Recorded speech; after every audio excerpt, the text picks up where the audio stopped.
So I know Dave Morgan is here, correct? And I think Don Sanchez is, and I don't know if Dr. Landon is. Mayor? I Yes. am here, and Mayor, searching may for I ask the David unmute Morgan, button. does he know if 3575 is the number? Dave Morgan, do you know Dr. Landon's cell phone number, last four digits, 3575?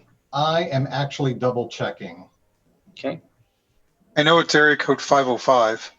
Yeah, this is 505 too. So What's the last four digits again? 3575. Yes, that's Okay. Dr. Landon. That's Hi, his Mike. desk number. Okay, coming in. Okay, good. Thanks, Adrian. Yes. So Dave Morgan, did you want to start this off? I would actually defer to Dr. Landon. Oh, okay. On this. Not Dr. a problem. Landon, they're looking for a specific update talking about COVID-19, and I'll be happy to fill in any blanks from there. Okay, sounds good. Dr. Landon, are you on the line?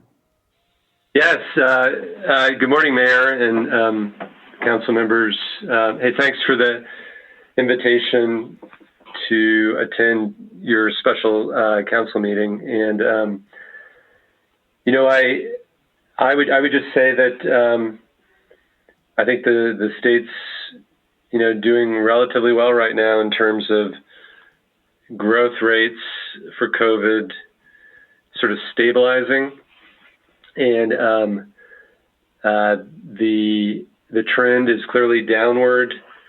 It appears that our hospitalization numbers are dropping too. Ventilator numbers, we still have to, persons on ventilators, we still have to keep an eye out for that. And also, still we're having too many deaths. But the general trend is improvements, seems to be improvements in all of that. All of the regions are doing pretty well. The one main challenge, which you all probably know about, are the cases in the Otero County Prison Facility, both on the state side and the federal side of that facility. For you all, those numbers do show up in the Southwest region's totals, and they affect basically the rates for the Southwest region, and they lead to basically a higher growth rate as a result. So that's really the big challenge. The big question for Otero County Prison Facility and the cases there is,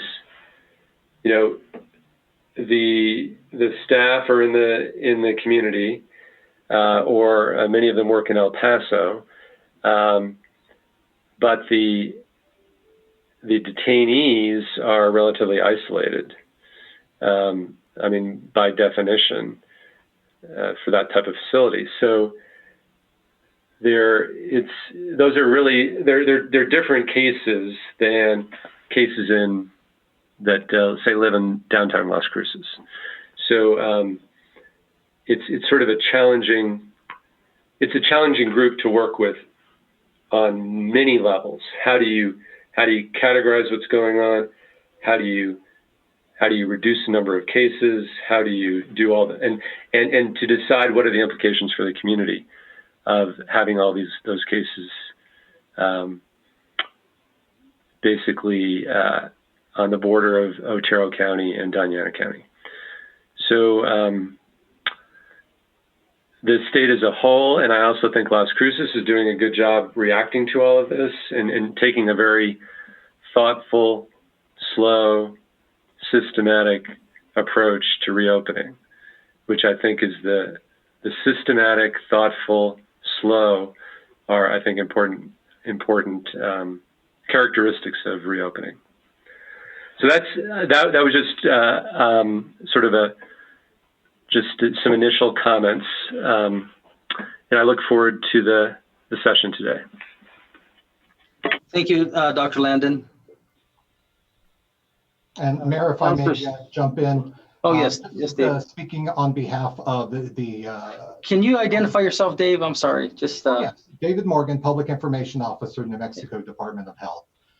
Speaking on behalf of the Public Health Division on a statewide level, our public health offices have strike teams around the state that are doing regularly scheduled COVID-19 testing, but then also going out in the field for specific businesses, daycare centers, and so on. There is just a lot of testing going on within the Public Health Division. And Don Sanchez, our Southwest Region Director, can speak more about what we're doing within the city of Las Cruces and the county. thanks, Dave. Counselors, if you don't mind, let me let Dawn say a few words, and then perhaps she may or may not answer your questions. Dawn, are you there ready to speak? Yes, I am, Mr. Mayor. Thank you so much. Real briefly, I'll just tag on to what David was saying so obviously for Las Cruces, we do test every day with. Excuse me, Dawn, can I have you state your name, please? I'm sorry about that. I'm sorry, Mayor. Yes, sorry. This is Dawn Sanchez, Southwest Region Director for the Public Health Division, Department of Health, located here in Las Cruces. So for testing currently happening in Las Cruces, we do test 5 days a week here in Las Cruces. We have evening hours as well on Tuesday and Thursday night. Memorial Medical Center as well tests during the week.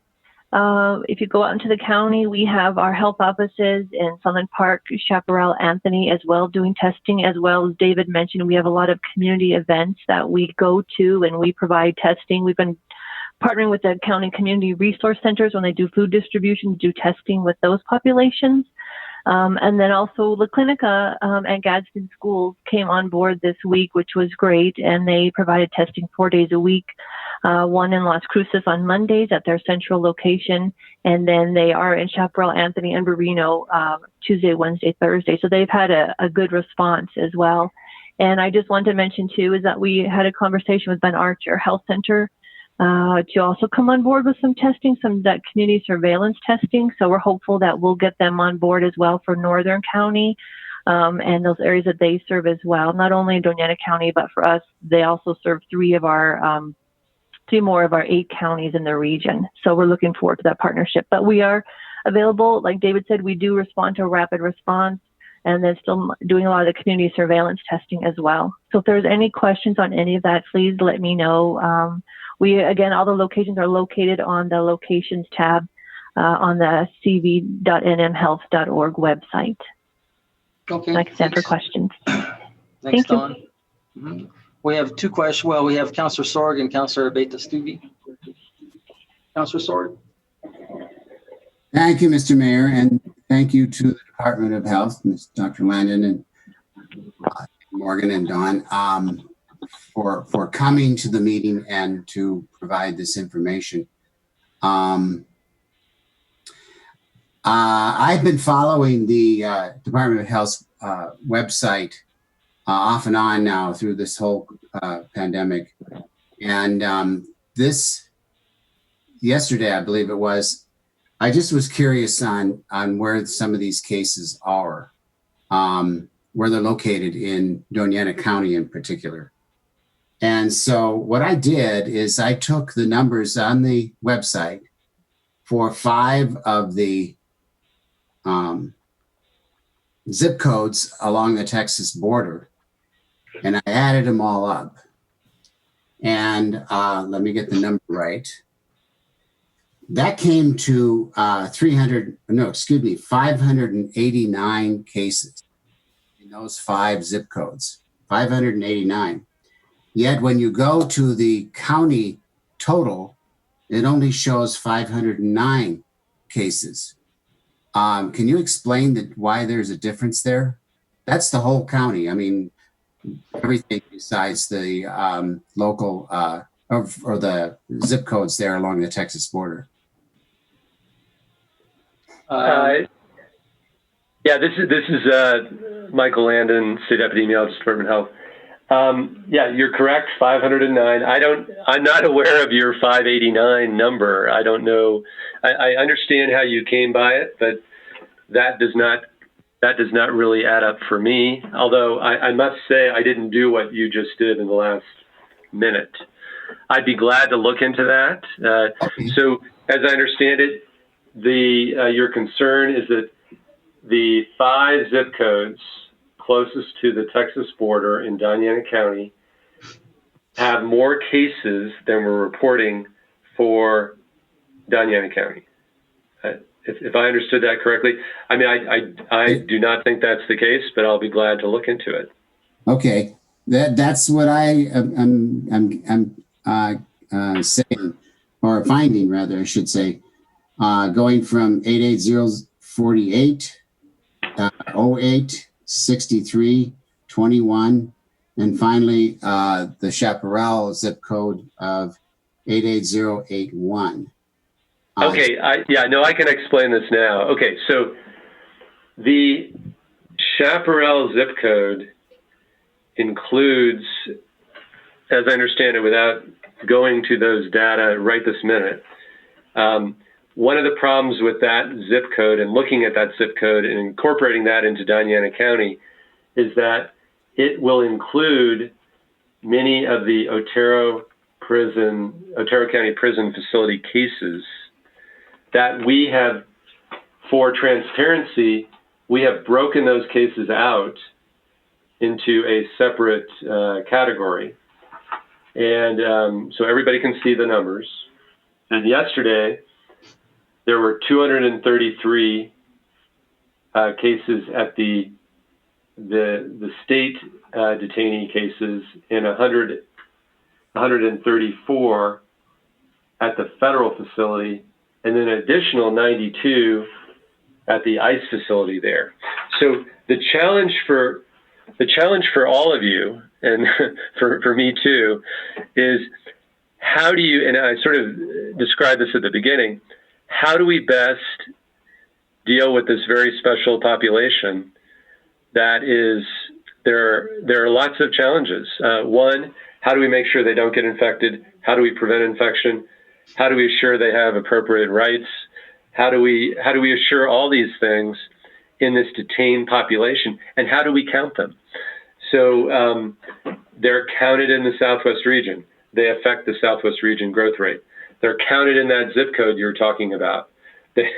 So it's just, there are challenges all over with respect to this population. And I think what you're seeing is sort of an artifact of the way we are looking at that population. I would just say that. So therefore, some, if not all, of those cases in those detention and prison aren't counted in the county's count then, the total county count.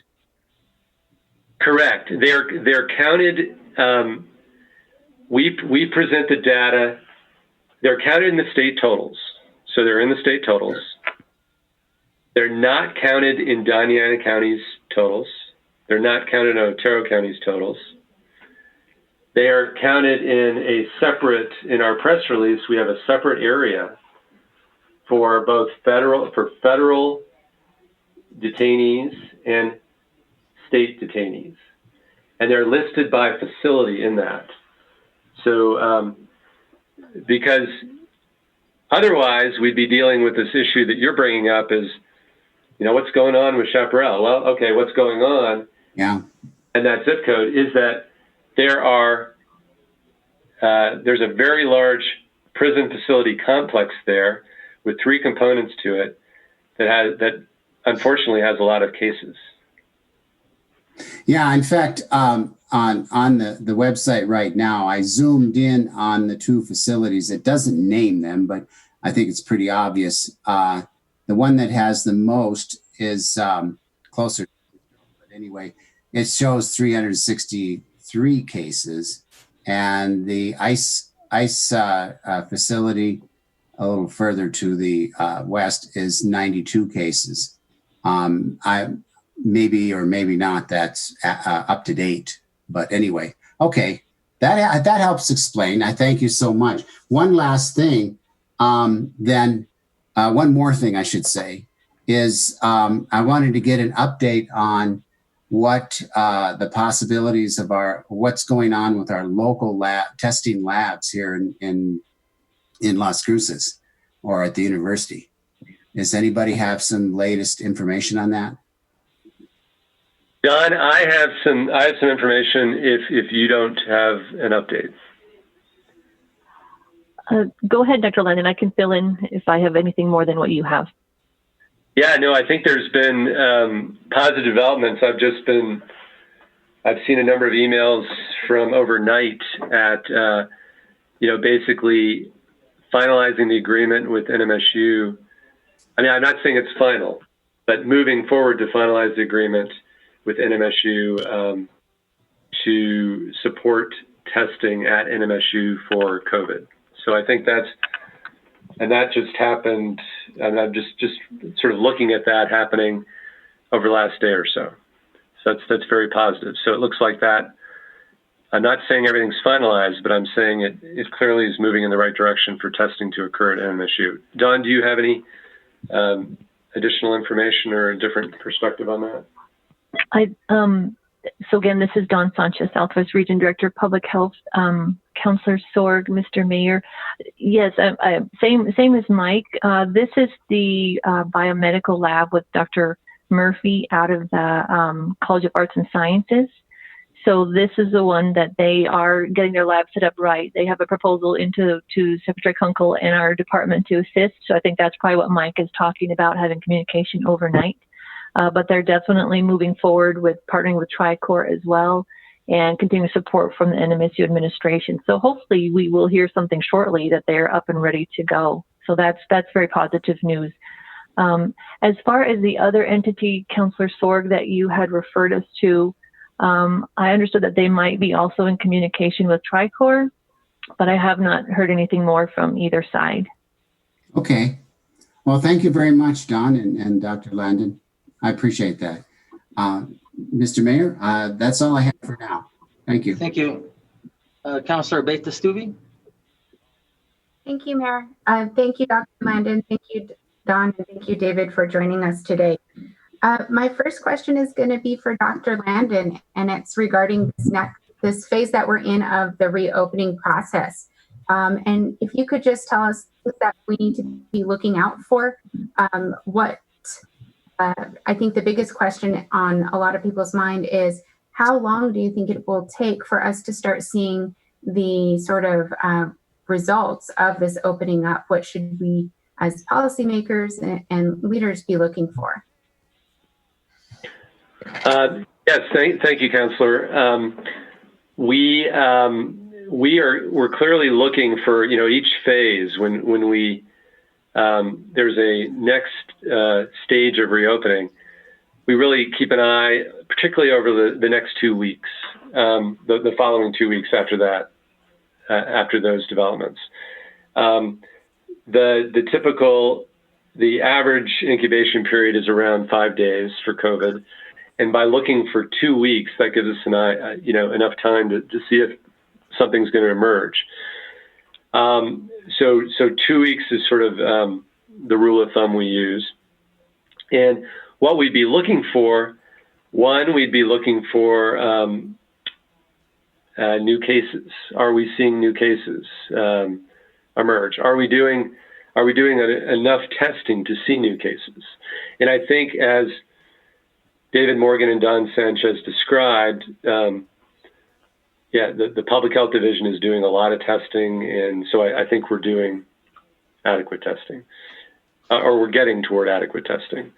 So I think that's really good. And New Mexico has been a leader in testing and continues to be. So we need to keep an eye on those cases, and then we also need to keep an eye on behavior. Our 300 people gathering without masks and without following, respecting 6 feet between people. We know that's not happening. That's an exaggeration, but is more of that sort of thing happening? Are greater percentage of people going around without masks in the community? Are people not respecting the social distancing, the 6 feet plus separation. So I think we have to look at both cases, and we have to look at behavior, and I think we have to give that enough time. And generally speaking, 2 weeks plus minus a little more is probably enough time to get a sense of that. Thank you. So would it be fair to say if we start at that 2-week time, if we start seeing a steady incline of cases, I assume we're expected to see some, but are there thresholds that we have to say, this might be a worrisome pattern? Or do we have any measurements for that?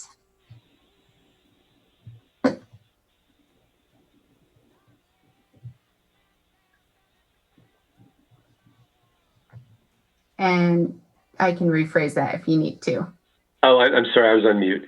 If you're talking about Las Cruces and Doña Ana County specifically, you all have a big enough population that we can get a sense from case counts. The other thing we'll use is the reproductive number or R effective, which at the beginning of the week was lower than it is now for the Southwest region. And really, Doña Ana County really sort of dominates that number. So we can use that, and we're keeping track of that regularly. So there is not a hard and fast rule. I think it's over time, are cases going up, or over time, are cases going down? That's really the key thing. And it just takes, you just got to look at the curves, and you've got to get a sense of it. And you also need to see, did we see a new outbreak associated with some event where there wasn't social distancing? For example, I would just mention, unfortunately, in southern Doña Ana County, we are seeing cases associated with a funeral at someone's home. If that is occurring over and over again, then that would be a sign that sort of the plan is not working as we had expected it, and we may want to think about a different approach, doing something differently. So there are the overall numbers. There are what's going on with small outbreaks in the community. For example, in the general Doña Ana County vicinity, the two main outbreaks that we've been dealing with were the Stampede meat processing plant and then the Otero County Prison Facility. But if something new emerges, a significant employer that had recently opened up and we're seeing cases, we need to think about that and factor that in. Thank you. And you even partially answered my next question, which was, with our tracing right now, are we seeing any unique patterns emerging? And so you talked about a little bit about that. Is there anything else to add with that question? No, I mean, I think that, the most concerning thing over the last couple of days was that cases associated with that funeral. And, it's so sad when a family or community member dies and you really can't adequately pay respects to that person. And that's a challenge that we're dealing with right now. And so funerals have been an issue both in the southern part of the state and also the northern part of the state. And it's something that it's completely understandable that people want to get together, need to get together for a funeral, but it's not a good thing to do at this time. Thank you, Dr. Landon. My next question will be for either Don or David, and that is to go back to the source of our capacity of testing. I know the last time that we talked, we'd mentioned the the optimal kind of range that we were working towards is being able to do those 500 tests in our community. And we, it sounds like you've added a lot of different sites. And so how are we doing on those numbers? What is our testing capacity today per day?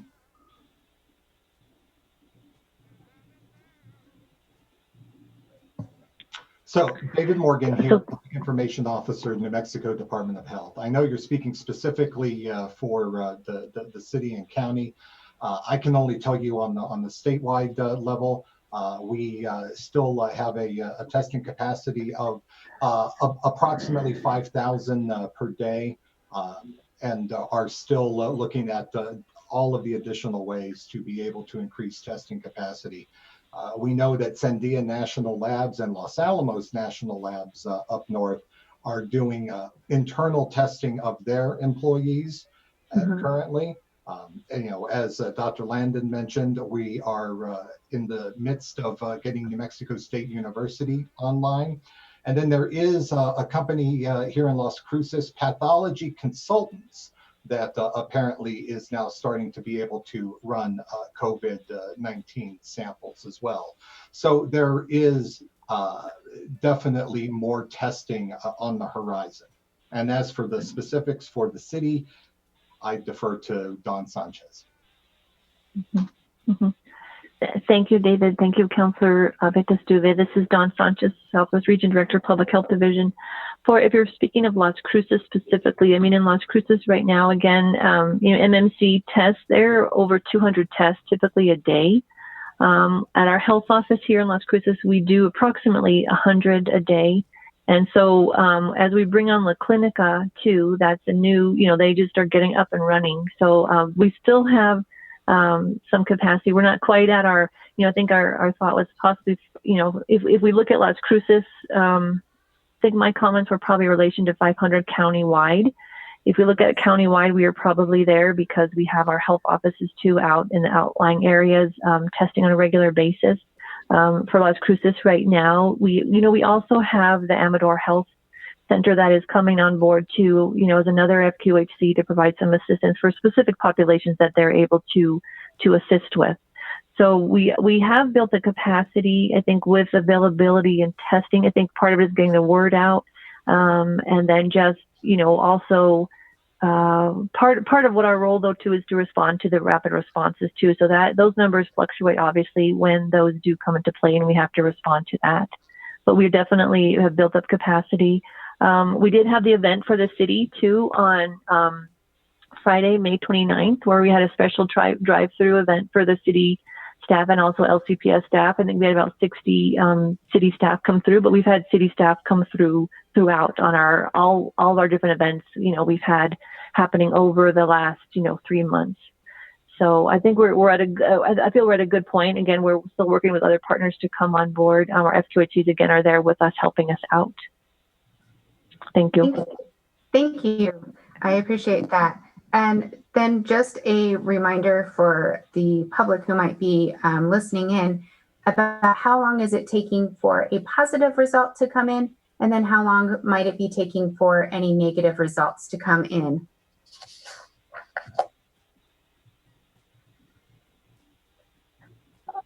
Sure, Councillor Stuve and Mike, if you want to answer this, I can. Do you want to answer that, or do you want me to answer that? Don, why don't you go ahead? Okay. So Councillor Stuve, this is Don Sanchez, Southwest Region Director. So absolutely, we work very closely, you know, State Lab, we have State Lab, and then we have TriCore that we send results to.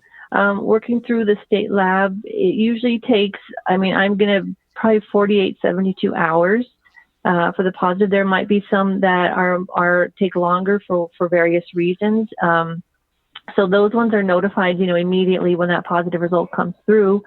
And then we are as well tasked to notify the negatives. So again, the process of getting the results back is best, you know, is the process that we have. So we're working on ways as well to get those results back quicker to the community folks. One thing that is going to be going online too is the ability to actually pre-register for your test and then also get your results sent to you the way that you would like, either via text, voicemail, or email. So that's a process that's being worked out right now. A few bugs in getting it up and running, but we're hoping to really have that widespread statewide, actually. And we're really focusing on that here in Las Cruces this coming week. So we're working on ways. We definitely understand that the information, especially the positives, has to come back as quick as we can. So we work very closely with the lab. If we can't find the results, we try and look for them. But we do turn around as quickly as we can to contact the positives. And then as well, we do have a cadre of people who are contacting the negatives and giving them information as to what they need to do, what have you.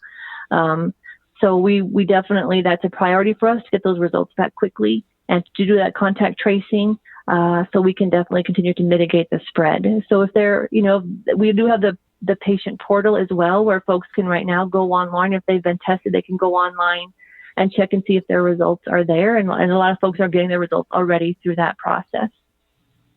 Thank you. That's great to hear. And that's all the questions I have for now, Mayor. Thank you. Councilor Vasquez.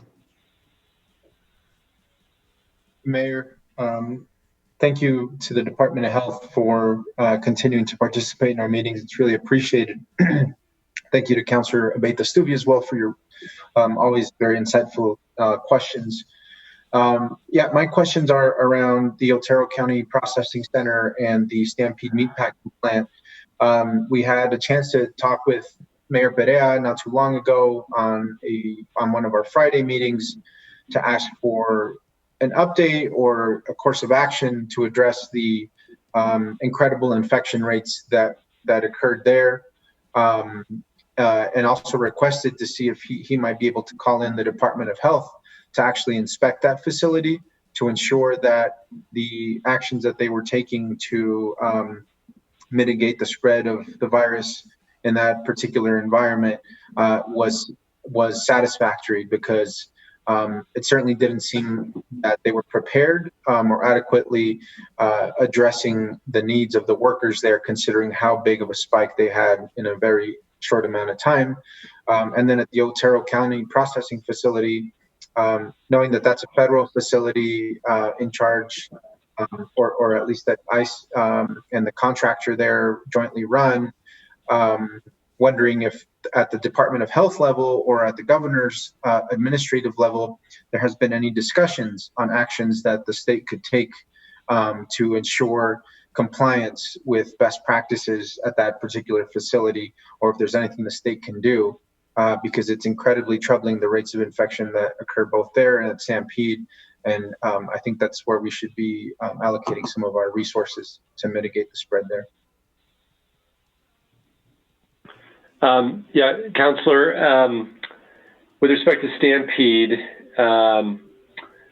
there was really I think a good effort to intervene from both the company and from New Mexico Environment Department and from New Mexico Department of Health. And we'll continue to do testing there. We're definitely not seeing as many new cases emerge, and they've really put in best practices in terms of what's recommended by CDC, NIOSH, in terms of protection in a very challenging environment to reduce spread. So I think that's gone relatively well. I mean, one way to put it in perspective, and this doesn't excuse anything, but I think if you look at the food processing plants, meat processing plants throughout the country, you look at the huge number of cases in many of those plants. From a relative perspective, Stampede probably has not been hit as hard as many of those, but that's not to excuse it. We don't want any cases there, but there will be, given the fact that there's a baseline level of infection in the community. There's more infection in El Paso than in Doña Ana County, that many of the workers come from El Paso. We're going to have continued cases there. We just have to be on top of it, which I think the company, New Mexico Environment Department and New Mexico Department of Health are doing. So I think it's a tough situation, but I think people are working with it pretty well. With respect to the Otero County Prison Facility and then the processing center, I think that the Corrections Department is working really hard on the state side of the Otero County Prison Facility to implement all the recommended measures and do aggressive testing. And so I think that's in place. I mean, we have, as you're acknowledging, we have much less control over, or don't have control over, the federal side, but I know our federal representatives, senators, the governor's office, they're working hard to influence what happens in those facilities as much as they can on the federal side. But you're right. It's a really challenging situation, and as you look around the country, not to excuse it, but I mean, I think yesterday I heard about Tennessee's spike. Okay, so I was just listening to the latest news, and so Tennessee's spike was due to either a detention center or a prison, and you're seeing that over and over again. These environments are very, very hard to do infection control in and to limit spread, and that's what we're seeing. And again, we need to continue to be aggressive in our efforts to prevent spread in those facilities, but it's really a challenging situation. Thank you, Dr. Landon. I appreciate that update, and the governor doing everything she can to mitigate the situation. I think from our perspective, I'll speak from my perspective. I apologize. Some of those frontline jobs at the meatpacking plant, I'm not sure how much they pay on average. I'm guessing probably between $10 to $16 an hour. The return on investment that our community gets from those particular jobs versus the actual cost of the disease spreading amongst that facility, to me, I believe that the mitigating the impact of the disease outweighs the wages that are being paid to some of the workers that are currently there, who potentially might qualify for unemployment if the meatpacking plant were to be shut down. I know the profits from Stampede, the corporate profits at least, don't stay in New Mexico, they go to Chicago. And so in terms of the financial impact, as you mentioned, 2/3 probably of the workers are in El Paso, 1/3 are in New Mexico. Those who are being impacted are, those frontline workers. And so I would want the state to really consider what the actual pros and cons would be of continuing to have workers in an environment that promotes higher rates of infection and then potential community spread versus how much our community actually gets a return from this plant itself. I know those are tough questions to have. You never want to treat a particular employer like that, but those numbers are pretty astronomical, and this is a very unique situation. And so from the Environment Department and the Department of Health standpoint, from my perspective, I think there needs to be a cost-benefit analysis of are we keeping the meatpacking plant open knowing that there's going to be continued rates of infection, and the profits from this meatpacking plant are not going to stay in our community? And so that's a question I think maybe higher up in terms of folks to be having, but it's an important question to have, right? In terms of why we haven't made stronger decisions to limit the spread of infection in these places. Within the Otero County Processing Facility and the detention center, again, I think the action from our federal delegation is great, but I would love to see the majority, if not all of those folks, released on bond so that they don't have to be in those situations, especially if they're not a threat to anybody or themselves. They deserve to have a fair opportunity to live a healthy life, whatever outcome is of their federal court case. I don't think we should be subjecting people to those types of situations, as you mentioned, knowing that the spikes are going to continue. And this is all over the country. The detention centers have experienced ridiculously high rates of COVID, which to me, again, as a systemic issue, shows how much we don't care about those folks, or at least the people who are making the decisions to keep them confined in these close spaces don't value them and don't care about them getting COVID. So if the governor could also, or the Department of Health could recommend to the governor that, of writing a letter saying, hey, these folks should be released on bond. One, it's a danger to them, and it's really important that we take care of all people who are in New Mexico. And then two, as you mentioned in Tennessee, the workers who are coming back into those communities are potentially increasing the rate of COVID as workers at those facilities. And so I understand it's a difficult situation, always hard to deal with, but I think, we have to act boldly in the best interest of New Mexicans when it comes to limiting the spread of COVID and take care of all people. So I just want to say that because as Southern New Mexicans with both of these facilities in our region, just want to make sure that we're being given the proper attention and the due diligence to the issues that are impacting us. And that includes both of these facilities and mitigating the spread there. So other than that, Dr. Landon, thank you so much. And everybody else from the Department of Health who has, again, agreed to come on, give us a briefing, and help us navigate this down here as we grapple with our own local ordinances and state directive.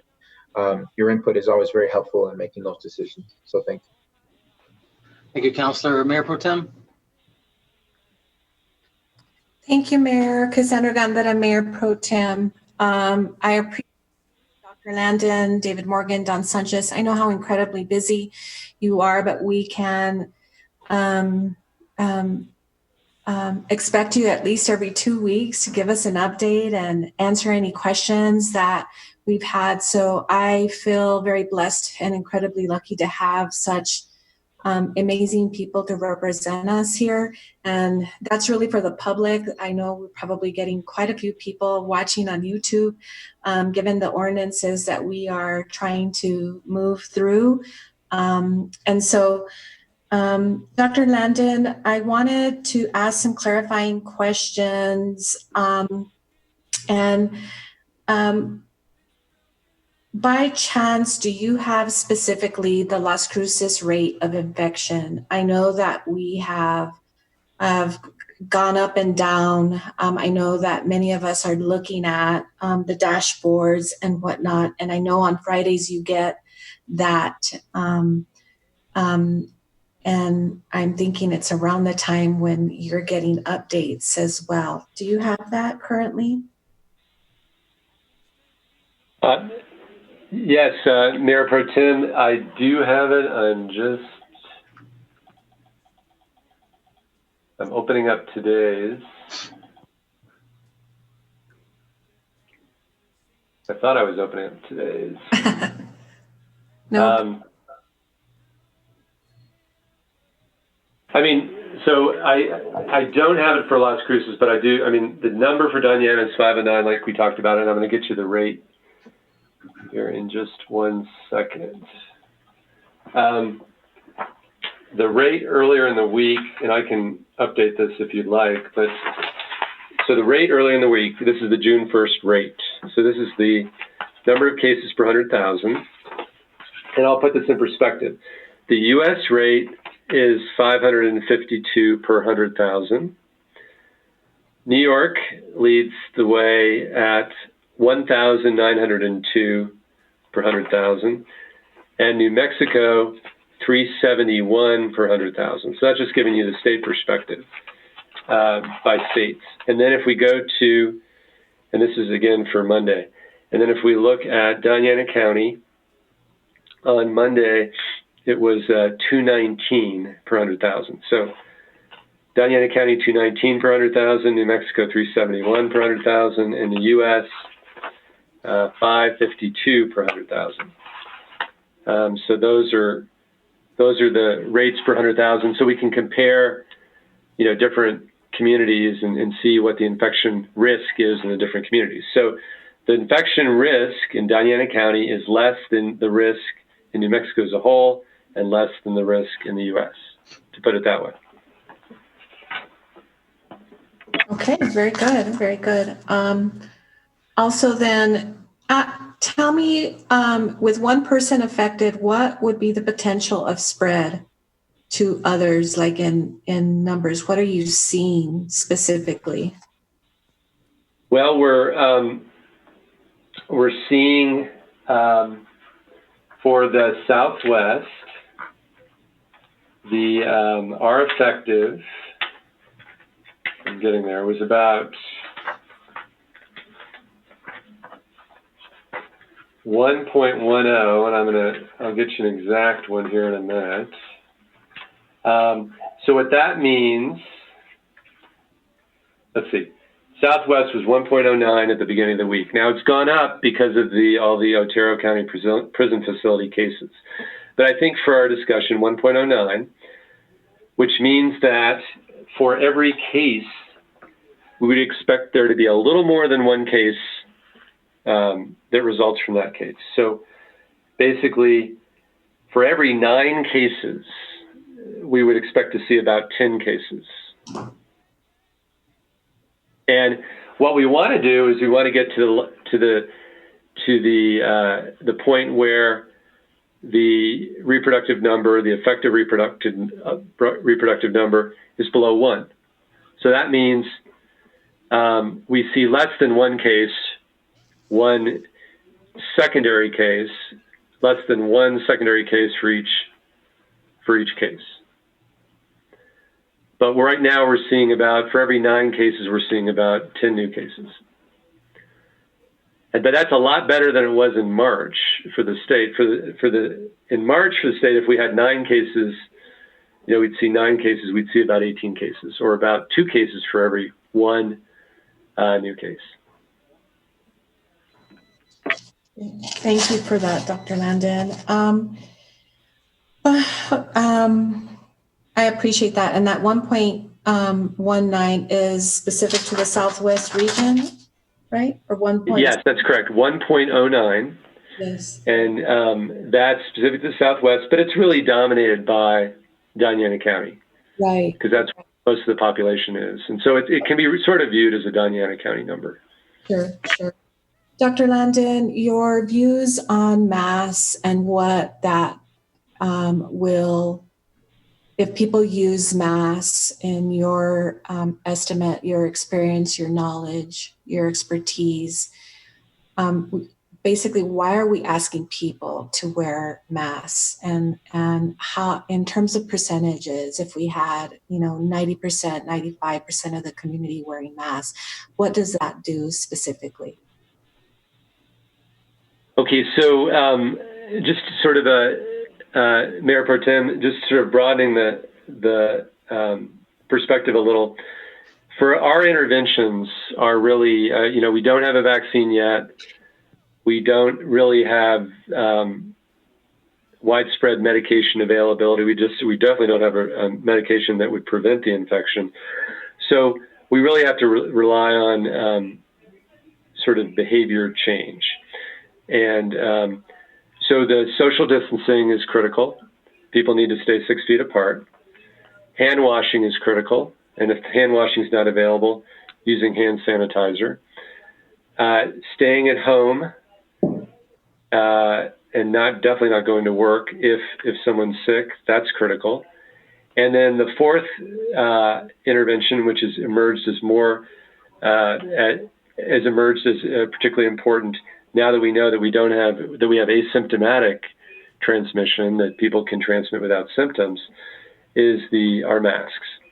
And masks are very important, are particularly important in that a mask on me prevents me from or reduces the likelihood I would transmit to another person. So it prevents those respiratory droplets from spreading from me to someone else. And that's why there's sort of a social contract now, I think, around masks, in that I'm wearing a mask to prevent me from infecting someone else, and they're wearing a mask if they're in my general area to reduce the spread of infection to me. So we have to do this as a community. It's a new standard that we need to follow, and it's just it's one of those things that it's a new normal, new standard, and it really is the way to go. And we really need to have people wear masks in public places when they're potentially within 6 feet of others, or could be.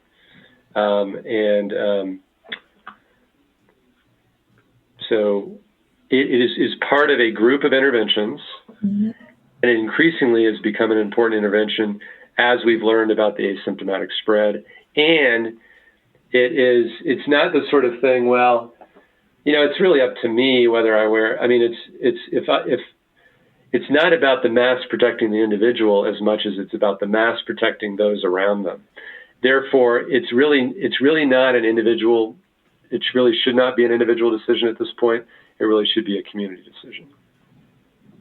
I appreciate that, Dr. Landon. You make mention the asymptomatic folks, right, that now via research. Can you talk to me a little bit more about that and the spread of the possible spread when someone's asymptomatic? I mean, I'm assuming you've actually had cases, and because of the tracking and tracing, what have you found specific to New Mexico around the asymptomatic group? In some settings, it seems like, we'll do an investigation and we'll test everybody in the family. And, maybe the initial case in the family will have symptoms, but then everybody else won't. We mentioned these situations, the Stampede outbreak. We talked about the Otero County Prison Facility. Many of those cases asymptomatic, and we wouldn't know about them without testing. So I don't have a hard and fast number for you, but estimates are in the literature. 40% of cases are asymptomatic. That's a rough number, and that number is subject to change as we learn more. But there are a lot of asymptomatic cases. So if your intervention is dependent on somebody being symptomatic around COVID, you're not going to adequately intervene. The intervention needs to be for both people that are having symptoms and people that are not having symptoms. And therefore, it has to be really a community-wide intervention, unfortunately, because we have no great way of knowing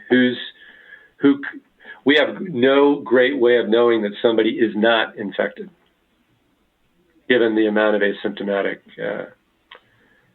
illness that we see. Thank you for that, Dr. Landon. Really important to consider as we move forward. We hear a lot about herd immunity, and your thoughts and what your considerations as an epidemiologist in terms of herd immunity. Can you explain that further, and how that is being discussed in your circles in terms of in relation to the state of New Mexico and their interventions? Sure. So herd immunity is where basically the immunity of the population protects those that are not immune. So let's talk about measles. Measles is very infectious. It's more infectious than COVID. Mm-hmm. And we need to basically have vaccination coverage of, 90 to 95% of the population for measles, or immunity to measles, to protect those that may not be able to get vaccinated or don't get vaccinated. So that's really what sort of herd immunity is. It's another community thing where the community decides to protect itself. In this case, the state of New Mexico, based on our laws, the state of New Mexico decides to protect itself so that those that are more vulnerable, maybe they cannot get a particular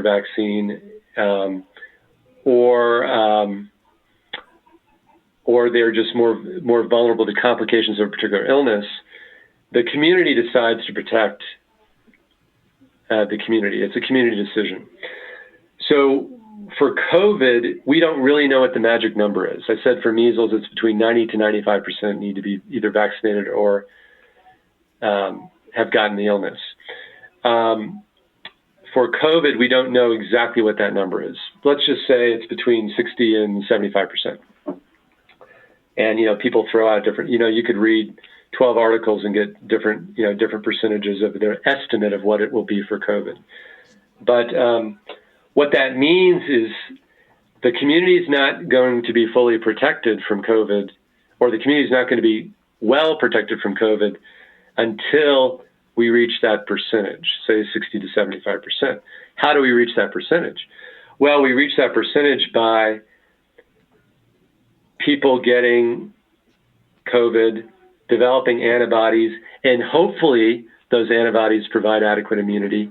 We are sort of assuming that they're providing adequate immunity now. We don't know how long they'll provide immunity for, the antibodies. But so that's one approach to get there. It's unlikely that the percentage of folks in antibodies in southern New Mexico is greater than 5% at this point. So we have a long way to go to get to that herd immunity. The best approach to getting to herd immunity is with a vaccine, and there have been positive developments with respect to the vaccine development. Some trials are moving toward phase 3 trials, which is the third step in the process. That's really good. There are vaccines in many countries that are promising. So we're hoping that by hopefully early next year, spring of next year, that we'll have a vaccine, and then that vaccine will provide that herd immunity that we need, and that we don't have to wait for 60 to 70% of 60 to 75% of the population in New Mexico to get naturally infected before the community's actually got enough herd immunity to protect those that are more vulnerable, or those that haven't elected to or aren't immune yet. Thanks, Dr. Landon. I appreciate that. So I just want to clarify that 65 to 70% is just your best guesstimate. It's not something that we don't know because we don't have, this is very new. Is that what I'm hearing you say? That's correct. It's you have to sort of, measles has been around a long time. We've done many studies, and we've determined, 90-95% is herd immunity level for measles. We don't have sort of that track record around COVID, and it's really sort of a best estimate at this time. Okay. You mentioned antibodies, and every time that you've been on, I've talked about antibody testing. I know that the state of New Mexico wasn't prepared initially. They were just worried about making sure that we got the testing, the people that needed to be tested, which were all our essential workers, our healthcare, and those folks. What kind of steps have been made in terms of the working towards a reliable antibody testing? Mayor Pro Tem, there are plans to do sort of what we call population-based or community-level antibody testing to get a sense of what are the levels of antibody in a community. So we have right now we're completing a work plan and budget for some CDC money, which will include a plan to do some antibody testing statewide, and we already have that plan already exists. This is just a good way of funding it, where we would obtain estimates of antibody prevalence, the amount of antibodies in each region of the state, and then in key population groups. So, but that's going to be, that's another community level thing. We talked about face masks being to benefit the community. vaccine to benefit the community. The antibody prevalence study would be to get a sense of what's going on in the entire community. What level of antibodies do we have in region by region in the state? There are still issues with antibody testing for making decisions about individuals. Like, should somebody be at work? Should, that sort of thing. So we're not recommending that at this time, that antibody testing be used for individual patient decisions or individual, decisions otherwise. It's really a population tool to see what the level of antibodies there are in a community, say a region or a particular type of people. There are plans to do antibody testing among healthcare workers nationwide. What's the percentage of antibodies in healthcare workers and in first responders, various other groups. But we're not recommending antibody testing for individual decisions at this time. The state scientific lab division, though, is working to have antibody testing available, and a number of commercial labs do have those tests available. But it's not the same sort of test as the COVID test, the test for the virus itself, where we are supporting that and statewide and making sure that's available statewide. The antibody testing is different, and we're going to do that at a regional or group level. Thank you, Dr. Landon. I appreciate that. And last question for now is around the CDC. Early on in the pandemic, we had the CDC here, representatives doing some population, or I don't know what you call it, but they were here, but I hadn't heard back what, if any, results transformed from them being here. Do you have that information, or where can we get that information? Yes. No, I have it. I'm just opening it up. So that was a very, very useful. That was a very useful study, and I'm still looking for it. But anyway, okay, I'm just going to summarize it, and I can get you more specifics. But so we did. There was a healthcare component to it, and it was CDC with New Mexico Department of Health, healthcare worker component, and there was also a community component. And the healthcare worker component showed that the infection rate was just very, very low among healthcare workers in Las Cruces when this was done, I believe late March, early April. And it was, less than 1%. And it was really reassuring in that the two healthcare workers at your two hospitals, in a number of the nursing homes, and in home health agencies did not have any evidence of COVID. And this was, you have to remember that we talked earlier about a lot of COVID disease is people are not seeing symptoms. So this was really good, and it showed that you all healthcare workers had a really low baseline rate of infection.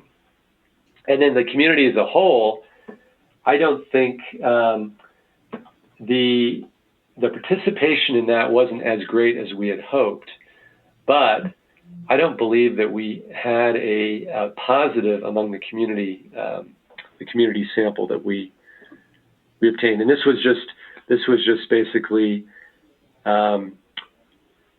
selecting people sort of at random to ask them a few questions and then get the test. And so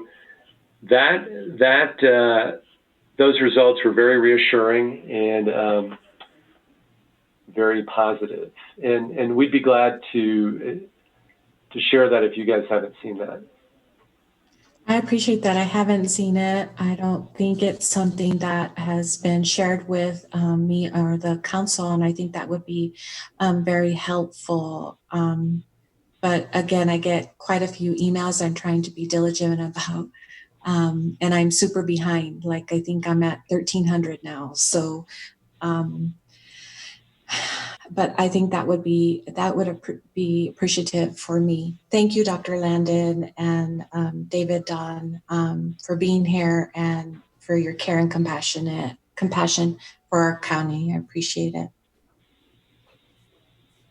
Okay, thank you, Mayor Pro Tem. Councilor Sorg, did you forget to put your hand down? No, I didn't. I had a couple things I wanted to follow up on. Okay, go ahead. Okay. Let me get to my note.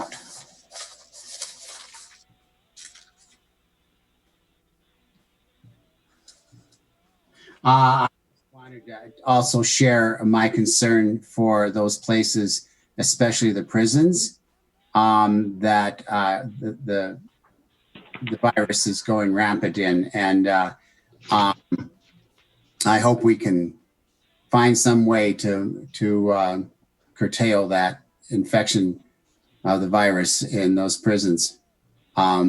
It's really not good. It's a bad situation, and I'm supporting those that also want something done in those places like that. But also I wanted to thank Dr. Landon for his talk about masks. It's what I've been saying now for weeks. Is exactly the same thing what you said, Dr. Landon. And yet I hope people are listening, both to you and me. There is another thing that came up in emails. As you know, we're getting tons of emails all about everything here. And a lot of misinformation, and things that just aren't true. And it extremely annoys me. But there is one thing that I noticed that was really surprising. And I hope, Dr. Landon, you can set us straight on this. They're claiming that the World Health Organization came out with a statement that says one shouldn't wear a face mask unless you're caring for someone who has COVID-19. That masks should only be used by healthcare workers, caretakers, or people who are sick with symptoms of fever and cough. Is that true? Did WHO actually come out with a statement like that? You know, there have been Councilor, there have been various statements made by both CDC, Department of Health, World Health Organization as this has progressed. And I think the game changer for all of us was when we had definitive evidence of transmission occurring from people that didn't have symptoms, the asymptomatic transmission. And that was really the game changer. And because of that huge development, I think pretty much all public health entities, you know, in the U.S. and worldwide are very supportive of mask use at this time. What was happening before this became clear about asymptomatic transmission is, and we had this issue in New Mexico. People were, I mean, we had to be so concerned about the healthcare workers having adequate PPE that, you know, we were really discouraging PPE use among non-healthcare workers. But with this new evidence that there's spread from people that aren't exhibiting symptoms, that just changed everything. And I think all the public health organizations now are in lockstep with respecting to recommending face coverings for the general public. Okay, well, they're claiming this came out from the World Health Organization just recently, in the last couple. Well, Councilor, as we're going through here, I will take a peek and get back to you all on whether or not I'm seeing that as being a current recommendation of WHO. I don't think it is, but I will check that. But they may have sort of developing country considerations they have to consider that are not really relevant to a country like the U.S. Yeah. Okay, that makes sense. Okay, so there's a lot of other claims that we're getting in emails. All of us are, and so many of them are wrong, and they don't understand what the ordinance is going to be and so forth too.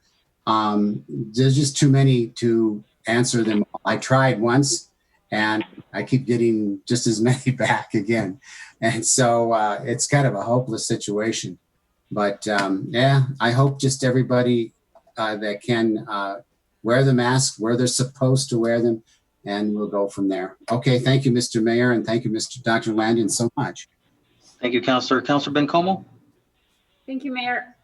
Again, my deepest gratitude to all of you, David, Don, and Dr. Landon, for being with us again. Dr. Landon, can you remind me what your official title is? Yes, yes, Councilor. It's State Epidemiologist with New Mexico Department of Health. Thank you. I quote you often in my social media posts, and I forget your title. I also want folks that are listening in to remember your credentials, because it's the reason that I deeply trust what you say. And I know that you have the best intention and the best sort of care for our community as anybody. So I really appreciate that. You mentioned the rate as of June 1st for Doñana County being 219 per 100,000. How does that compare to the other regions or other parts of the state? Yes. So in terms of, if we're looking at it regionally, we have,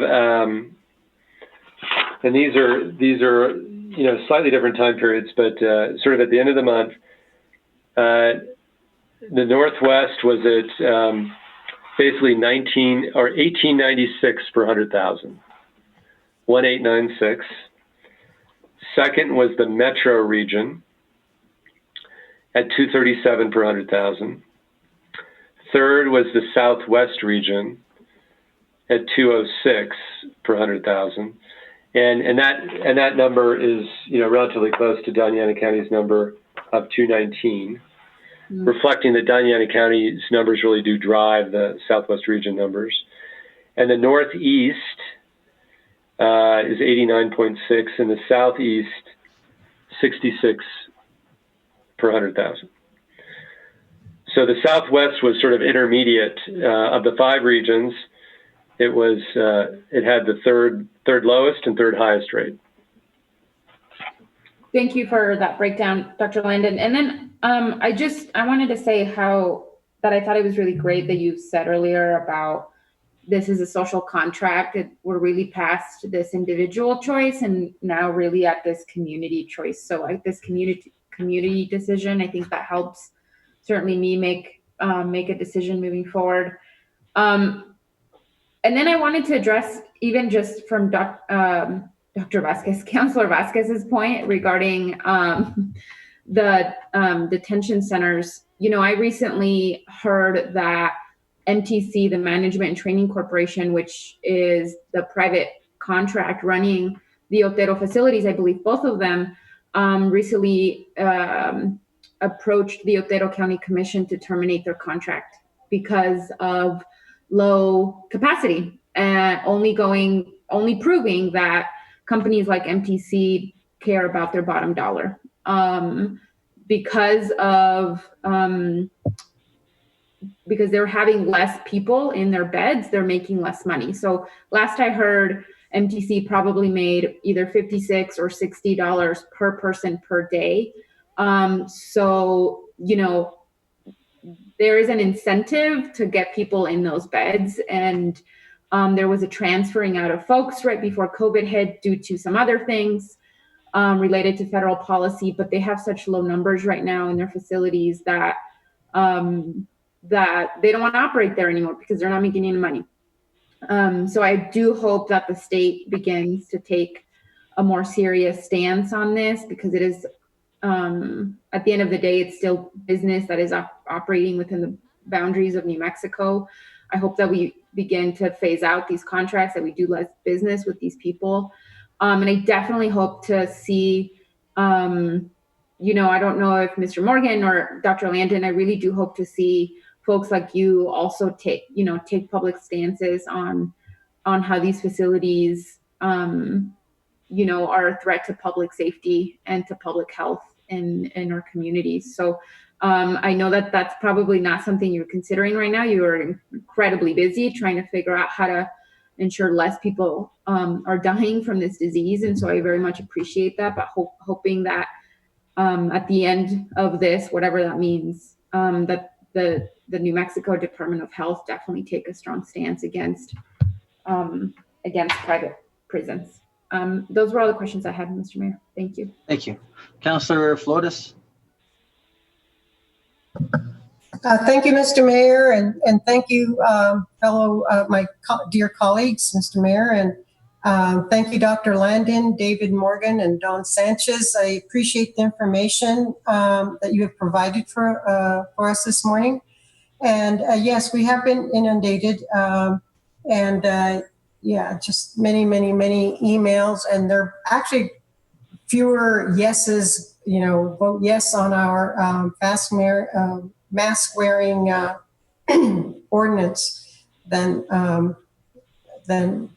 there are no's. I mean, there are more no's. So Dr. Landon, I have a few questions for you. We as representatives of our local government, local residents, have this burden of passing ordinances that have to be weighed against, the weight of what's fair to people. Are we going too far on something? Are we not doing enough for the health and safety of people? Because that's basically our mandate.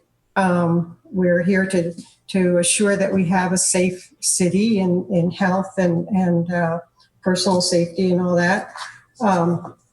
So I have the question, first of all, has herd immunity worked anywhere in the world? I know that Sweden tried it and heard, but of course I have no way of knowing whether it was true, that it didn't work. Has herd immunity been reported to have worked in any country in the world? Councillor, for herd immunity to work, the virus would have had to already have pretty much gone through the entire population. We'd have to hit that, that estimated 60 to 75% level of the population having COVID.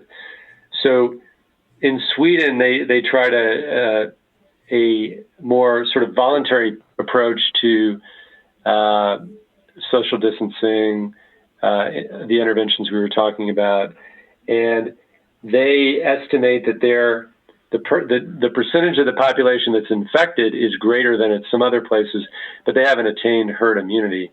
And unfortunately, while I think they felt that this gave more freedom to the population as a whole, they had a very high death rate among, particularly among institutionalized people, persons in nursing homes, and amongst the elderly population.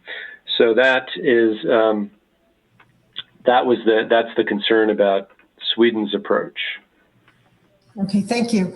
And then my second question is, as far as the infection ratio, you said it was pretty much one-on-one at this point here in Doña Ana County, but isn't it exponential? Because then that other person who just contracted will move on and so forth. So does it just go one-on-one, or does the one who became infected by the first one, that person has a potential of infecting someone else? So it isn't like one becomes one can become a lot, I think.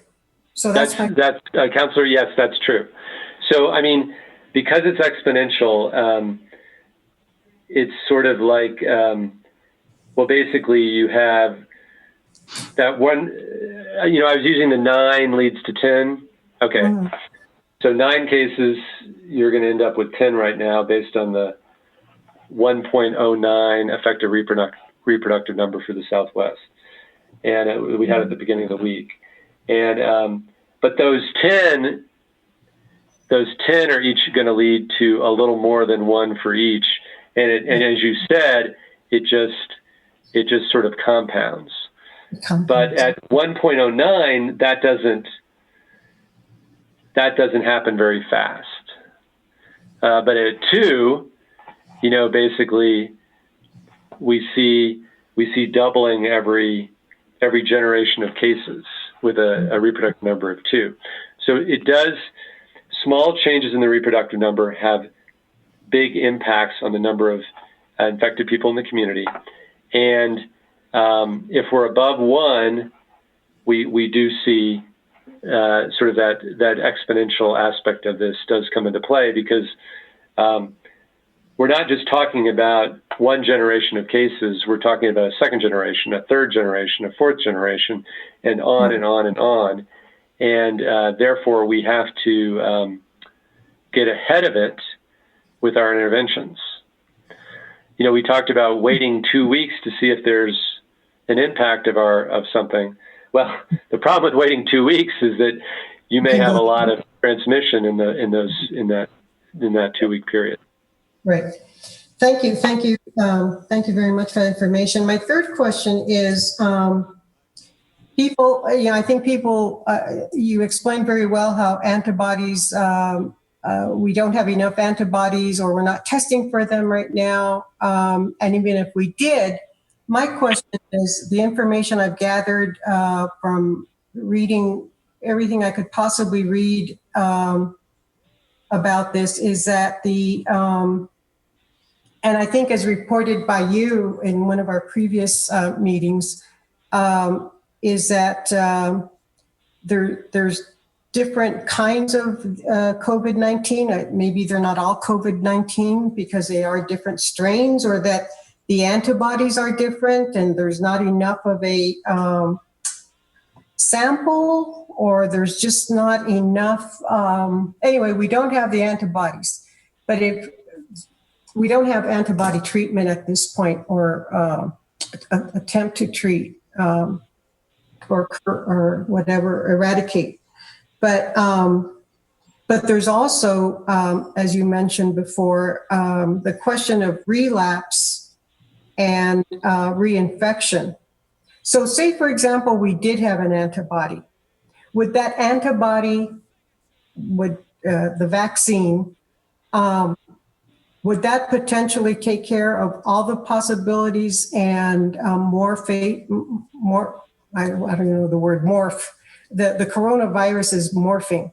So, in all its, would it be effective? Would one antibody, say, the antibody taken from patient 1 is used in a group of people? Would that antibody necessarily keep that person from coming down with another strain of this coronavirus? Counselor, the coronavirus, the COVID-19 is a relatively stable virus compared to, say, influenza. It doesn't seem to mutate as much. So that's a good thing. So we feel like it's a good candidate, a potential candidate for a vaccine. And so we're early in dealing with this disease. We don't have all the answers. Okay. We don't know if there would be reinfection. We know, we have every reason to believe that antibodies are developed after infection. Mm-hmm. And we have every reason to believe that those antibodies are protective, but we don't know for sure. So we're going to learn about that as the vaccine research proceeds, as we learn more about the disease, as there are more studies. But for right now, there is a possibility that there could be reinfection, but that's not proven. We do know that with other viruses that you can have immunity some viruses provide immunity for a period of time. Some viruses provide immunity for a long period of time. So that's still up in the air. But I will emphasize that we're not seeing a lot of, like any virus, there are mutations, but we're not seeing the amount of mutation that we see for a virus like influenza. And the COVID virus is relatively stable. We are seeing antibodies. Just don't know for sure if those are going to protect people from getting infected again. But we'll learn that over time. But we have every reason to believe that the antibodies are providing immunity. We just don't know for how long. But we'll learn that as we go along. Oh, thank you, Dr. Lyon. So I think I believe this will be my last question, is this. So since we don't have medication to cure or relieve the COVID-19, and we don't have a vaccine,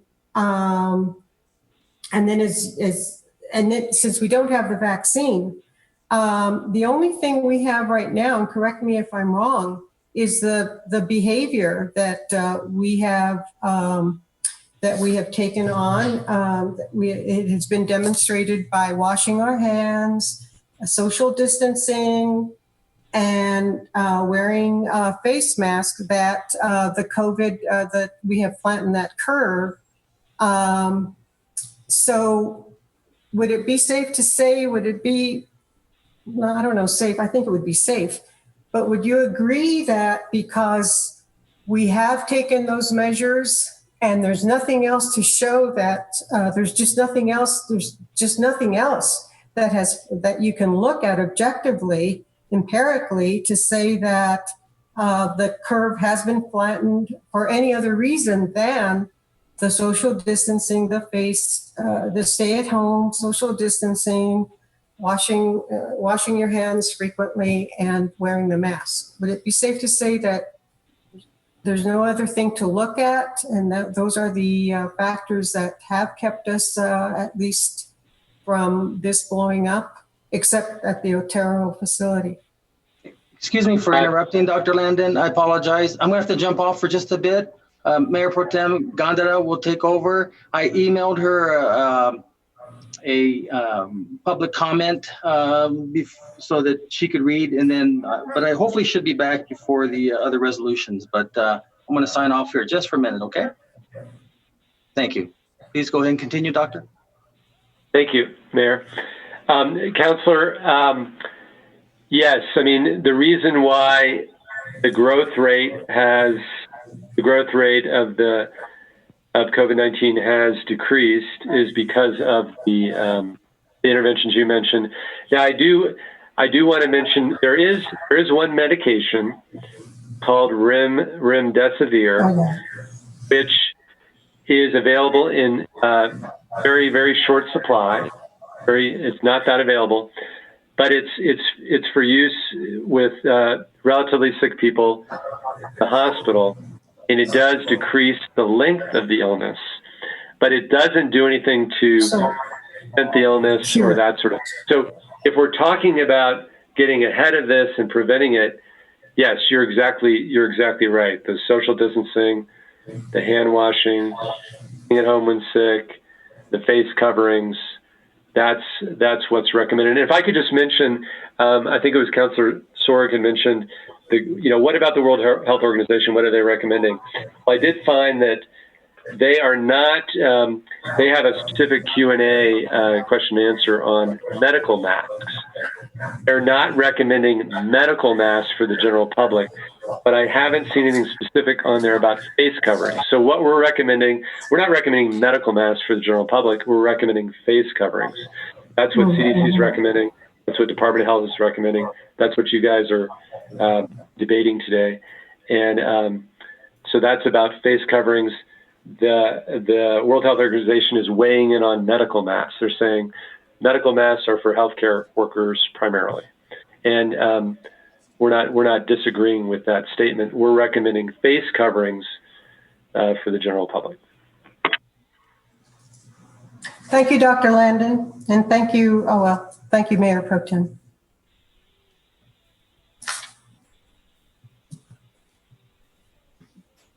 Thank you, Councillor Flores. I have two more additional questions, Dr. Landon. I'm sorry. One having to do with children and masks and your interpretation of what that does. I know that the governor has that people, children 3 and older.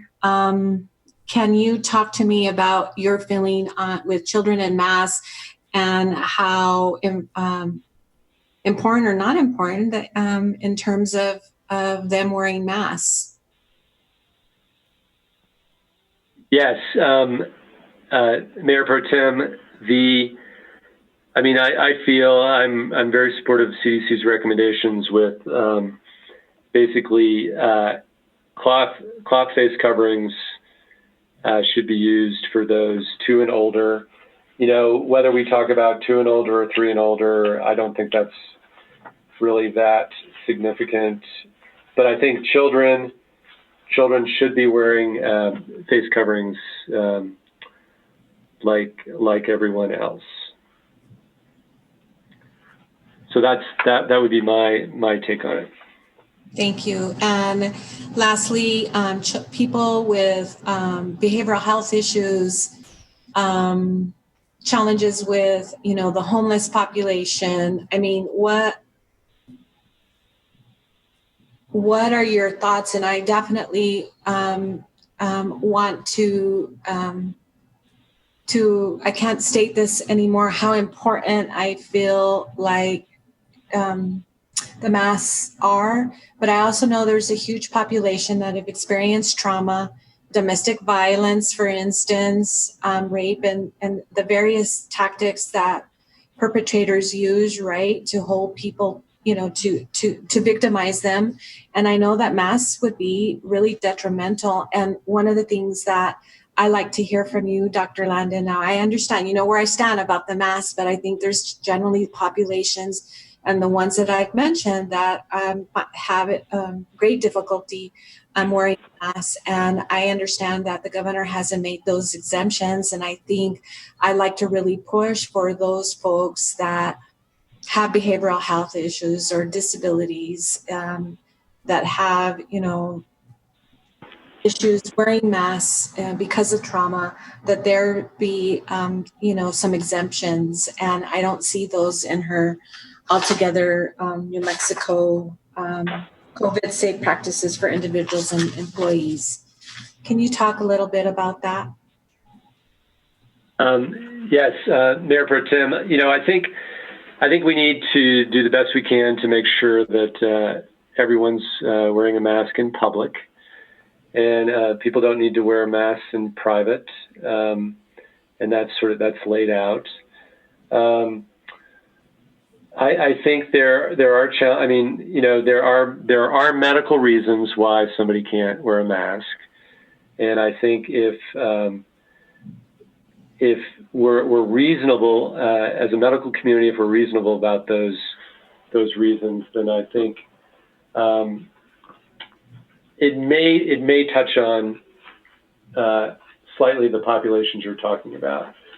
So I think we need to take a look at this from a, this is a health benefit, and as we talked about, it's, I wear the mask, but the primary benefit is to those around me. There are going to be a very small number of people that won't be able to wear a mask for medical reasons, and I think it's reasonable to have that as an exception. Yeah. I guess thank you for that, and I hope that you're able to communicate that out to the powers that be, that I think there needs to be some exemptions, and as it relates to that, and I get deeply concerned that as we debate the ordinance that we're going to debate, that I want people to understand that I'm about this population and children, of course, especially children who have experienced trauma. And so I want to feel confident that you're taking on that message to the governor's office as it relates to these two specific populations. Thank you, Dr. Landon. And Mayor Pro Tem. Morgan, do you want to say something? Yes. Yes, Mayor Pro Tem, councilors. I can also speak to this subject because I do speak, if you will, using Facebook Messenger. Can you speak a little louder? We can't hear you, or I can't at least. How about now? There we go.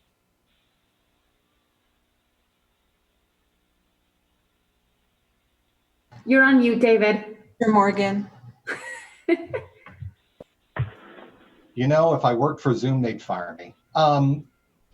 Anyway, Mayor Pro Tem, councilors, I just wanted to say that I do get to speak to constituents on a regular basis. They reach out to us regularly on Facebook Messenger. And I have spoken to several constituents across the state who either do have issues themselves of literally feeling claustrophobic wearing that mask, and who have also experienced trauma. I've also, spoken to parents of children with disabilities, particularly autism, where the parents are, saying, look, it's really hard to be able to keep the mask on my child, or have them understand why it's important. I've even had a couple of instances where they say that their child has been publicly called out, publicly shamed for, where is your mask? And, that is certainly not fair and a terrible circumstance. And not easy because, it's not like everybody can wear a neon sign over their head. But what I have tried to tell our constituents is, that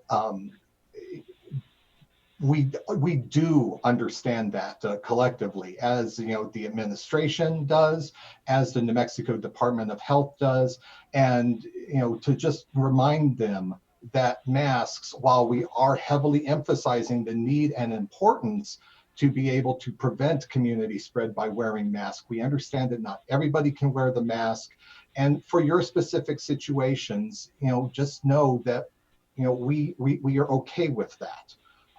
And then what you speak to about being able to talk about when we update the public order the next time around, to be able to include language to this effect is definitely something that I'm capable of managing up and will do so.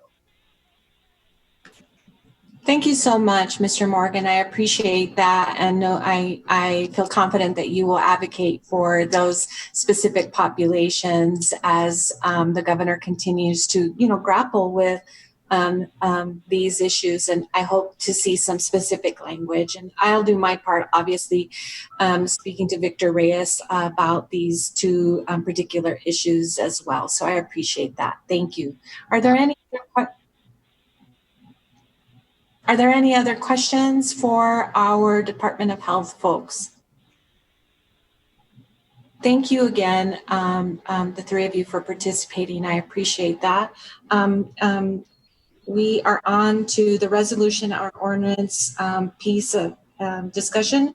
Resolution 20-166, a resolution authorizing an amendment to City of Los Angeles contract for 2690-3200 16732-A with Families and Youth Incorporated of Las Cruces, New Mexico, for an increase of $42,480 for additional services to the Juvenile Citation Program for the Parks and Recreation Department from April 1st, 2020 to June 30th, 2020. Can I get a motion? Move to approve. Second. A motion made by Councillor Sorg, a second. I'm sorry, I didn't hear the second. Yvonne? Yeah, Councillor Flores? Thank you, Councillor Flores. Second, Councillor Flores, who is here to discuss? Mayor Pro Tem, this is Chenyu Alex Liu. Good morning. Let me share my screen so I can present the presentation.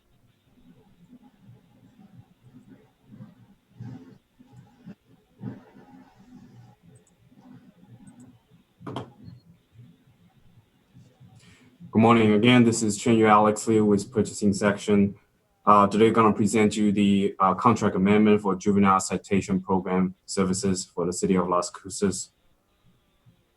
On August 19, 2019, the City Council approved resolution number 20-026 for the acceptance of various grants for the JCP services.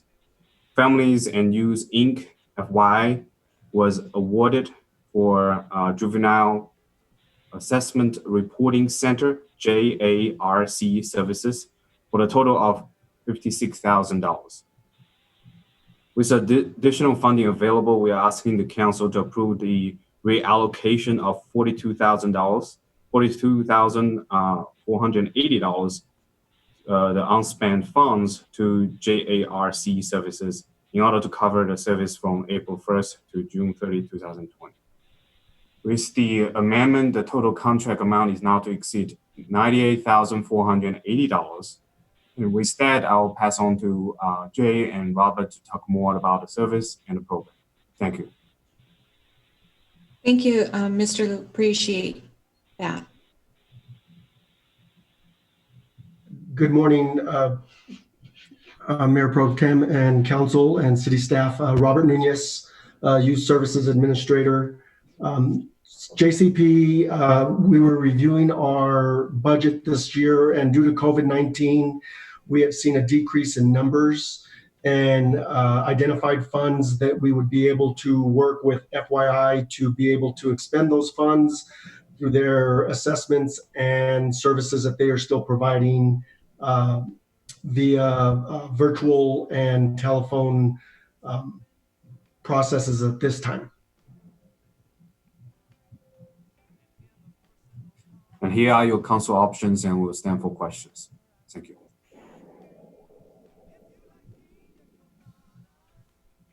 Can we see that last slide again? That was really quick.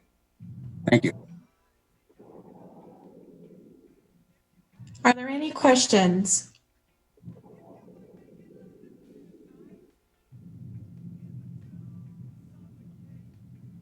Yes, Councilor Bencomo. Thank you, Mayor Pro Tem. I think I just,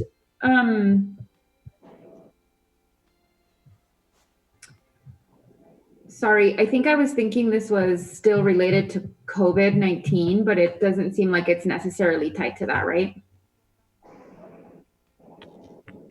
Councilor Bencomo and Mayor Pro Tem, this is David Dallahan for the record. No, this is not specifically related to COVID. It's an administrative function because when we initially provided the contract to JARC through FYI, there was a limitation put on the contract by council action. Because of this unspent remaining funds for this fiscal year, we needed to come back to council because of that $56,000 cap. So this is what I would call a ministerial function, and we're just reallocating money and amending their contract to spend funds within this fiscal year. So that it doesn't revert to the state. It is not directly related to COVID. There are some side effects because of JCP not serving as many clients because of COVID, but JARC can absorb those services. Got it. Thank you, David. Mayor Pro Tem, I think honestly, I was like surprised to see this on your agenda today, but I think it's good. And I think my bigger question here isn't necessarily on this specific thing, this specific ordinance. I would love to have a work session on this topic. I think we really need to have a conversation about the jailing of children as a whole.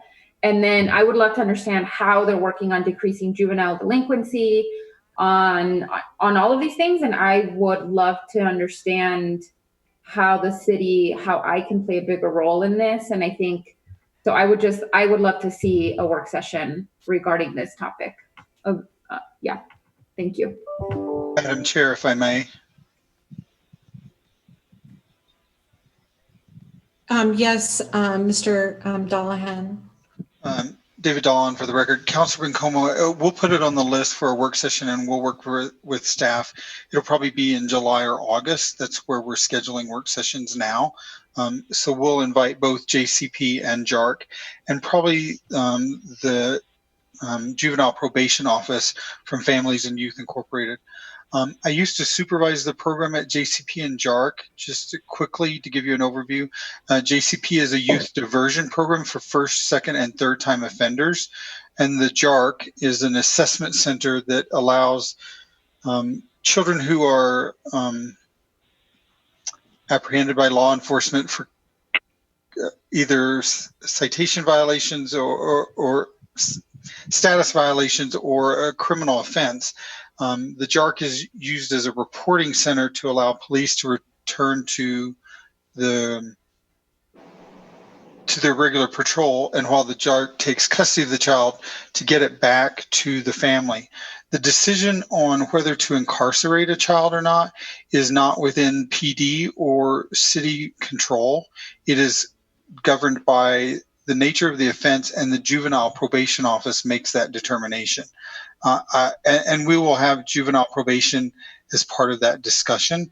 But I believe that incarceration is very minimal relatively in New Mexico and Doña Ana County. It's not something that the state takes lightly. There is a very detailed process, and it's not the local, there's a statewide system that handles that determination as to whether a child will be detained or not. So it is a complex process, but I'll work with J.R. Mijo from our JCP staff to coordinate with both FYI and juvenile probation to present at a work session. Thanks, David. I really appreciate that. This is Councilor Bencomo for the record. Thank you, Mr. Dollahan. I appreciate that. I've been obviously with my work with Children, Youth, and Families Department, the JARC, the Juvenile Referral and Receiving Center, was based on evidence-based programming. Specifically, in Florida, they have a receiving center similarly to this, and so over the years, it has evolved into what it is today. And so the whole idea was to essentially intervene before going to jail, providing all this front end services to the family, referrals, to an assessment, a referral to the necessary resources, and then working with the family using wraparound services. So I agree. I would encourage you, Councilor Bencomo and Councilor Abeyta-Stuvey, to have those conversations with FYI. I'm sure that Ms. Martinez and Mr. Kavanaugh would love to have you do it, provide a tour, because I think those are essential pieces to our community.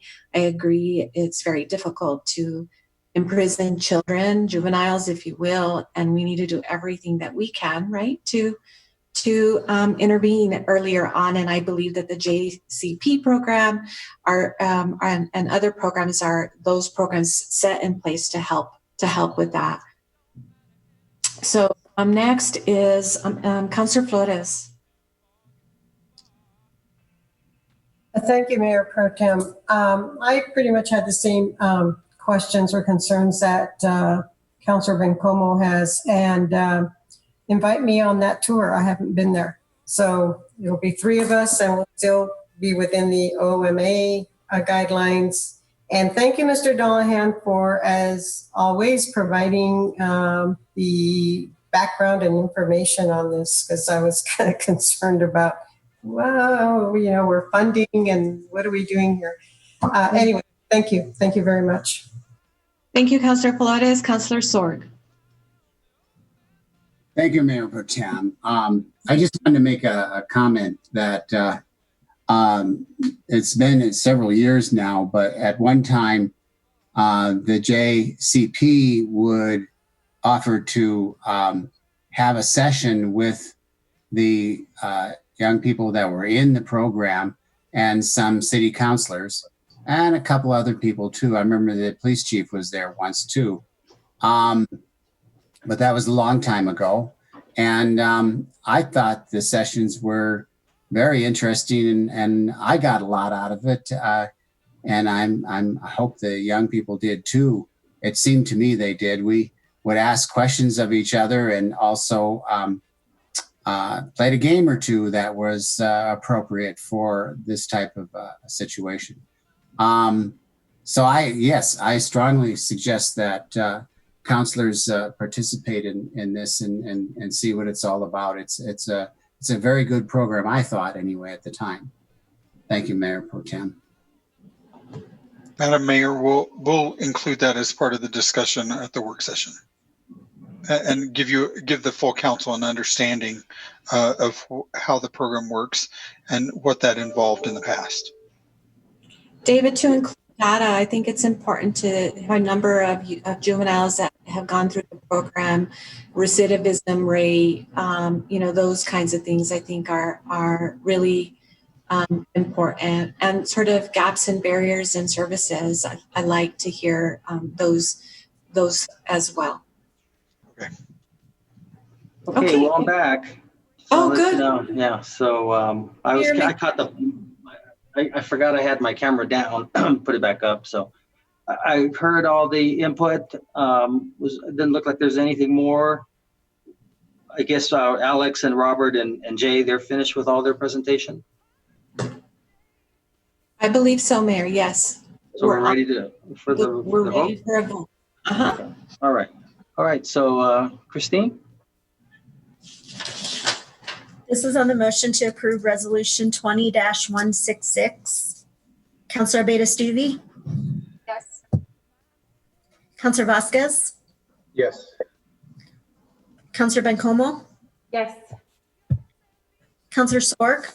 Yes. Councilor Flores? Yes. Councilor Gandara? Yes. Mayor? Yes. Okay, so before we go to notice proposed ordinances, I don't think, Mayor Pro Tem, you didn't read this letter that I forwarded you? No? You hadn't? Okay. So this gentleman, Mr. Jeff Howie, showed up at City Hall today thinking that we were going to have a council meeting in chambers, and which we didn't. And also the fact that this is a special city council meeting, we don't really have public input, but I told him that I would be willing to read his statement. So I'm going to read it, excuse me, and then we're going to go to item 4.1. So it says, this is from Jeff Howie. It starts off, liability.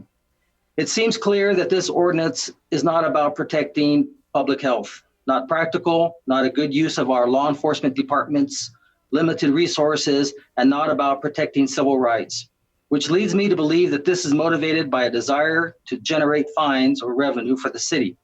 Follow the money, as the old saying goes.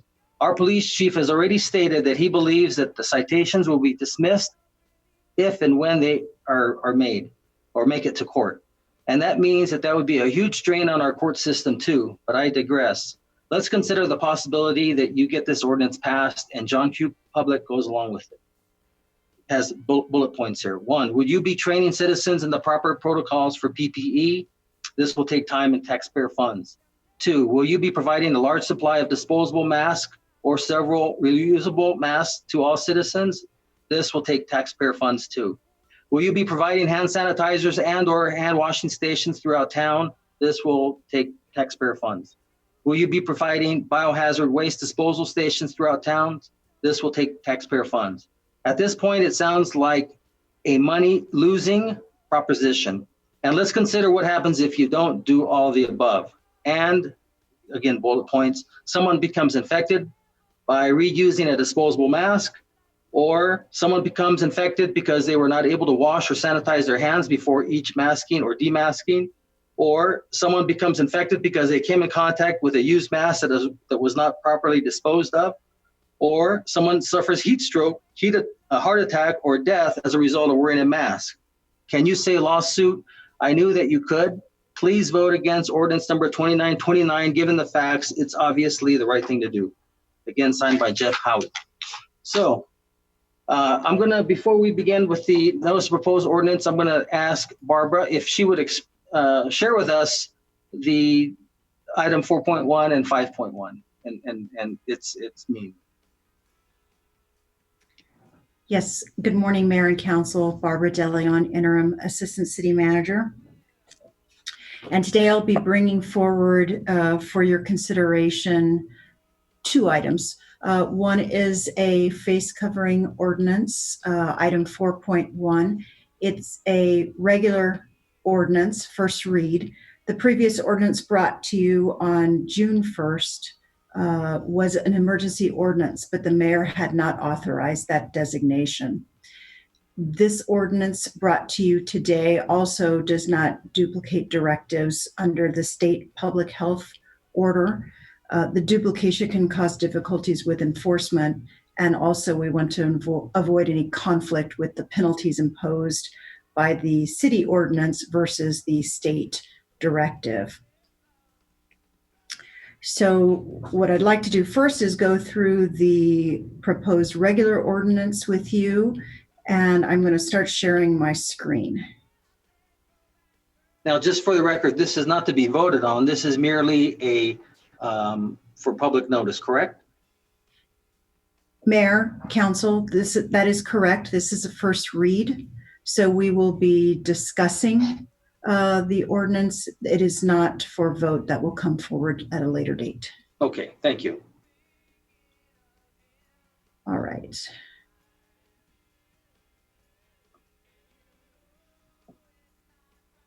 So do you see my screen now with the face covering ordinance? Yes. Okay, thank you very much. All right, so I'll go ahead and start and just quickly review that we have we have 2 items that cover our municipality with respect to face coverings. We have the mayor's proclamation on May 15th, 2020, which required the public to wear face coverings in city buildings and facilities. And it also required face coverings on public transportation. The term for that proclamation runs concurrently with the declared public emergency. We also have the governor's public health orders I mentioned earlier, and the requirement there is for individuals in public settings to wear masks and for employees in the workplace to wear face coverings. The ordinance before you today requires face coverings to be worn by the public in any retail or commercial business. It has exceptions that align with those in both the governor's public health order and the mayor's proclamation. They include eating, drinking, exercising, children under the age of 3, and anyone with health issues that preclude them from wearing the face covering. The termination, if the ordinance is enacted, the termination would be by city council resolution, and any subsequent renewal of the terms of the ordinance would also need to be enacted by city council resolution. In this proposed ordinance, we have defined retail or commercial businesses as an entity that provides goods or services to the public.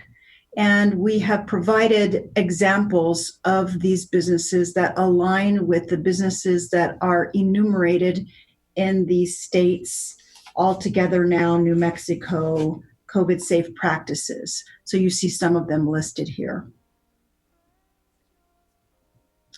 As I did previously, I have provided a summary of what the directives and orders cover between the mayor's proclamation, the state's public health order, and the proposed ordinance before you today. And you'll see that the focus of today's proposed ordinance is for the public to wear face coverings in retail and commercial businesses, which is not duplicated elsewhere. I've also provided an overview of the exceptions in these 3, in the proclamation, the state public health order, and today's proposed ordinance.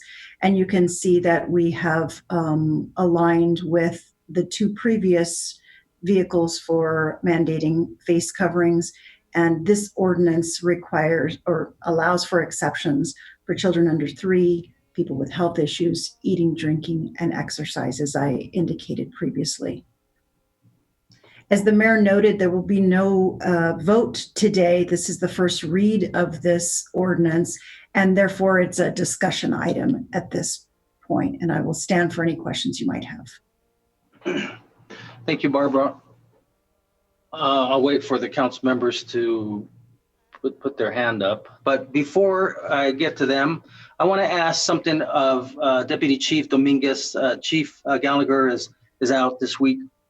So Deputy Chief Dominguez, I got a quick question. So I'm going to use this one example and then I'm going to shift to the face mask.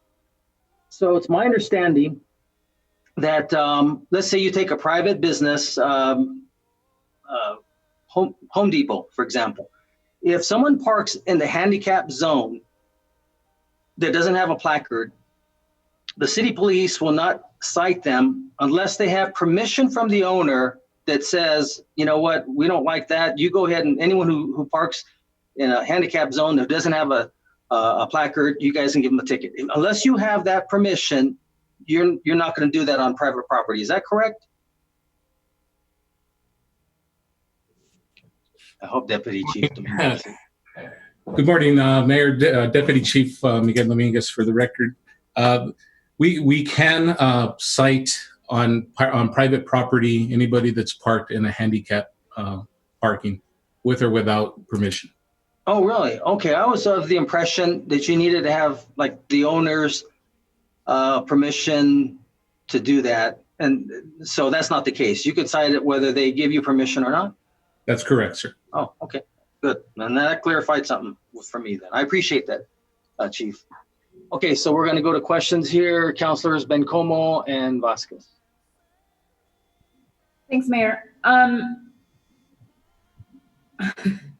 sorry, I'm just frustrated that we're here again, yet on another note, not voting on this. Monday I was told that the Sun News had reported that we would be voting on Monday. And then I think it was a pretty consensus decision to have this be a vote today.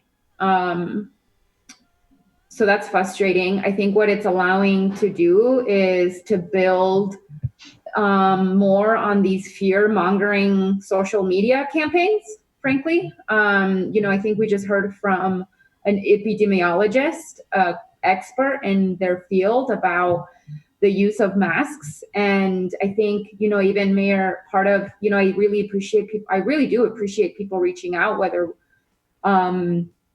on whether they're for or against this. But I think what I don't appreciate is when we're spreading misinformation. That's really dangerous. And I think that I am just hearing so much fear mongering in our community regarding this mask. And I mean, we heard Dr. Landon, this is a community decision now. This is, as we begin to reopen, there are a set of things that we need to do to take care of each other. Like, each other is all we got.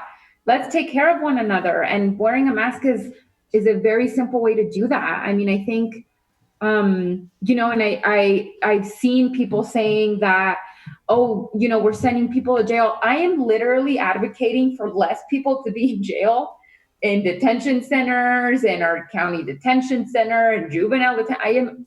I am advocating for less people to be in jail. So people will not go to jail because they're not wearing a mask, right? If the Doña County Detention Center, if they decided to let go of people with certain non-criminal offenses because they wanted less people in jail due to COVID, then you are not going to go to jail for not wearing a mask. Let's just make that really clear. Now, the thing that I've been thinking about is, let's say that a grocery store worker, someone who's an essential worker who has been frankly putting their health at risk this entire pandemic so that we all have access to food and access to clean and healthy environments to shop in. If that person feels threatened by you because you're choosing not to wear a mask and they decide to call the police about it, then yes, you might have a fine. That might happen if the police officer gives you a mask and you decide not to take it. Sometimes those are the consequences. I've sped before and I've got caught speeding and I've gotten tickets. That's sort of the consequences for putting other people's lives in danger. And so I'm just going to say that, take a deep breath And then I want to ask Barbara to put up the screen with the three, where you're comparing the three. And I'm curious about why our proposed ordinance has a mask requirement for exercising and eating. To me, that doesn't make sense.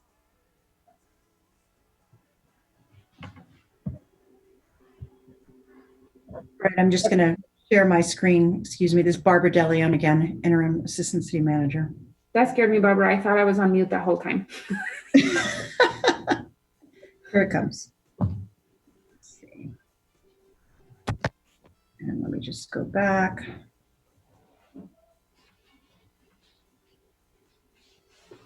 All right. So the question is regarding Councilor Bencomo, Mayor and Councilor Bencomo. The question is regarding the exceptions that currently exist. I'm sorry. Go ahead. Go ahead. Sorry, Barbara. So was the question specific to one specific exception, Councilor Bencomo? No, Barbara, my apologies. I actually read this wrong. So the checklists say that our proposed city ordinance excludes eating and exercising. Mayor and Councilor Bencomo, that is correct. These are the exceptions that are outlined in the current proposed ordinance. That's right. Okay, my apologies. I actually read that wrong. Thank you. Those are all my questions for now, Mr. Mayor. No problem, Councilor. I know the steam in your eyes probably caused it a little foggy. Councilor Vasquez. Thank you, Mayor. Thank you, Councilor Bencomo. Thank you, staff. Yeah, it seems like we're having some hiccups here with the process for getting these ordinances put on our agenda, and hopefully honoring the will of the majority of the council as it pertains to not just this ordinance but others. I know we kind of collectively agreed, even though we could have on Monday, not to vote for this ordinance, kind of with the general understanding that we'd be able to vote on it today. And so disappointed that we're not able to vote on it today because of the technicality of the wording on the ordinance. And so regardless, we are where we are, and just wanted to make to express that, because I think there was a fair trade-off there that I don't feel we have now. On the actual wording and details of the ordinance itself, I've had a chance to hear from a lot of folks, lots of input, social media, cell phone, email about folks' concerns, and there's a couple of things that I've thought about this week that I could get on board with in terms of some changes to the actual ordinance. One is at parks, and I think we should exclude parks from this ordinance when it comes to the face mask wearing. I think all parks are different, but in general, with folks staying 6 feet away from each other in an open setting, not everybody goes to parks to exercise, but I think a lot of people do, right? Whether they're walking or jogging or doing something for exercise or hanging out with family or friends. And so I think parks, to me, seems like a logical exemption to this particular ordinance. I can't envision that there'd be a whole bunch of people in close proximity at parks. And so that's one thing I think I agree with. And then secondly, I think, this whole issue about discretion with enforcement on this, I've had to educate, or at least try to give my opinion on things when it comes to what the police department and our officers are out there choosing to enforce or not in terms of discretion. We heard from Chief Gallagher a couple of weeks ago that they didn't even have the capacity to enforce most speeding infractions or most traffic infractions. They were so busy with other things that they said, honestly, we're not even really stopping people for traffic infractions. And so those are very important, like cornerstone things that we have for public safety, as Councilor Bencomo said, right? There's penalties for running a red light. There's penalties for speeding. There's penalties for running a stop sign. I'm sure we've all had our share of those infractions. But given what's important to the public's health and safety of our community, our police department makes those decisions about what to enforce and what not to actively. Same thing with ATVs. We heard just from the other day from the chief, right? Collectively as a council, we wanted to allow ATVs to be on the street, or not ATVs, UTVs to be on the street. And even though ATVs are now also probably in larger numbers on the street, that's not being enforced.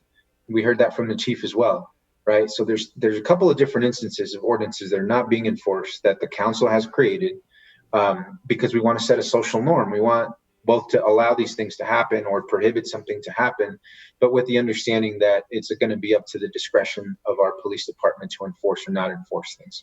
But those things set social norm, they educate the community, they help us, they help shape who we want to be as a people. And so in terms of the enforcement piece, when people say, cops are going to be out there giving tickets and that they're going to be putting people in jail, I just don't think that's a fair statement to make or to assert. Or even on the part of Chief Gallagher to say, we don't have the capacity to do this. Well, there's not capacity to do a whole lot of other things. And so, I think, that comparison, I don't think is fair. However, if there is another way, perhaps a civil penalty, I'm not sure. That was going to be my next question for Jennifer or somebody else. I don't know if it conflicts with what the state currently has in terms of their penalty for a mask. But if it's a civil penalty, right, a citation versus jail time, I would also support that. So I guess that's my question for legal or someone who can answer is, could we potentially make this a civil infraction rather than a misdemeanor? Before we get to, I do see Jennifer, I thought she had also taken some personal leave, but Barbara De Leon looks like she has her hand up, and then if Jennifer is here and she'd like to comment, I'll let her go after that, if that's okay, Councilor. Jennifer? Excuse me, Mayor. Barbara. Okay, yes, thank you, Mayor and Councilor Vasquez. This is Barbara De Leon. I just wanted to respond to the councilor's comment with respect to a potential exception for parks. And I just provide the clarification that this ordinance before you focuses on the use of face coverings in commercial and retail businesses. When we're talking about our city facilities, parks, et cetera, that is covered under the mayor's proclamation.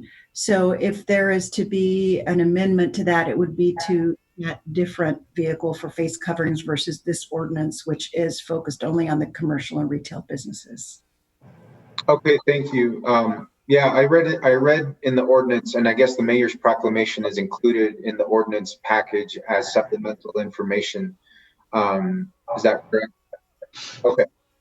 Well, that's something I think then we should absolutely look at in terms of the proclamation, Mayor, if it's something you're agreeable to looking at again under your ordinance, or when it comes time for council to renew that ordinance.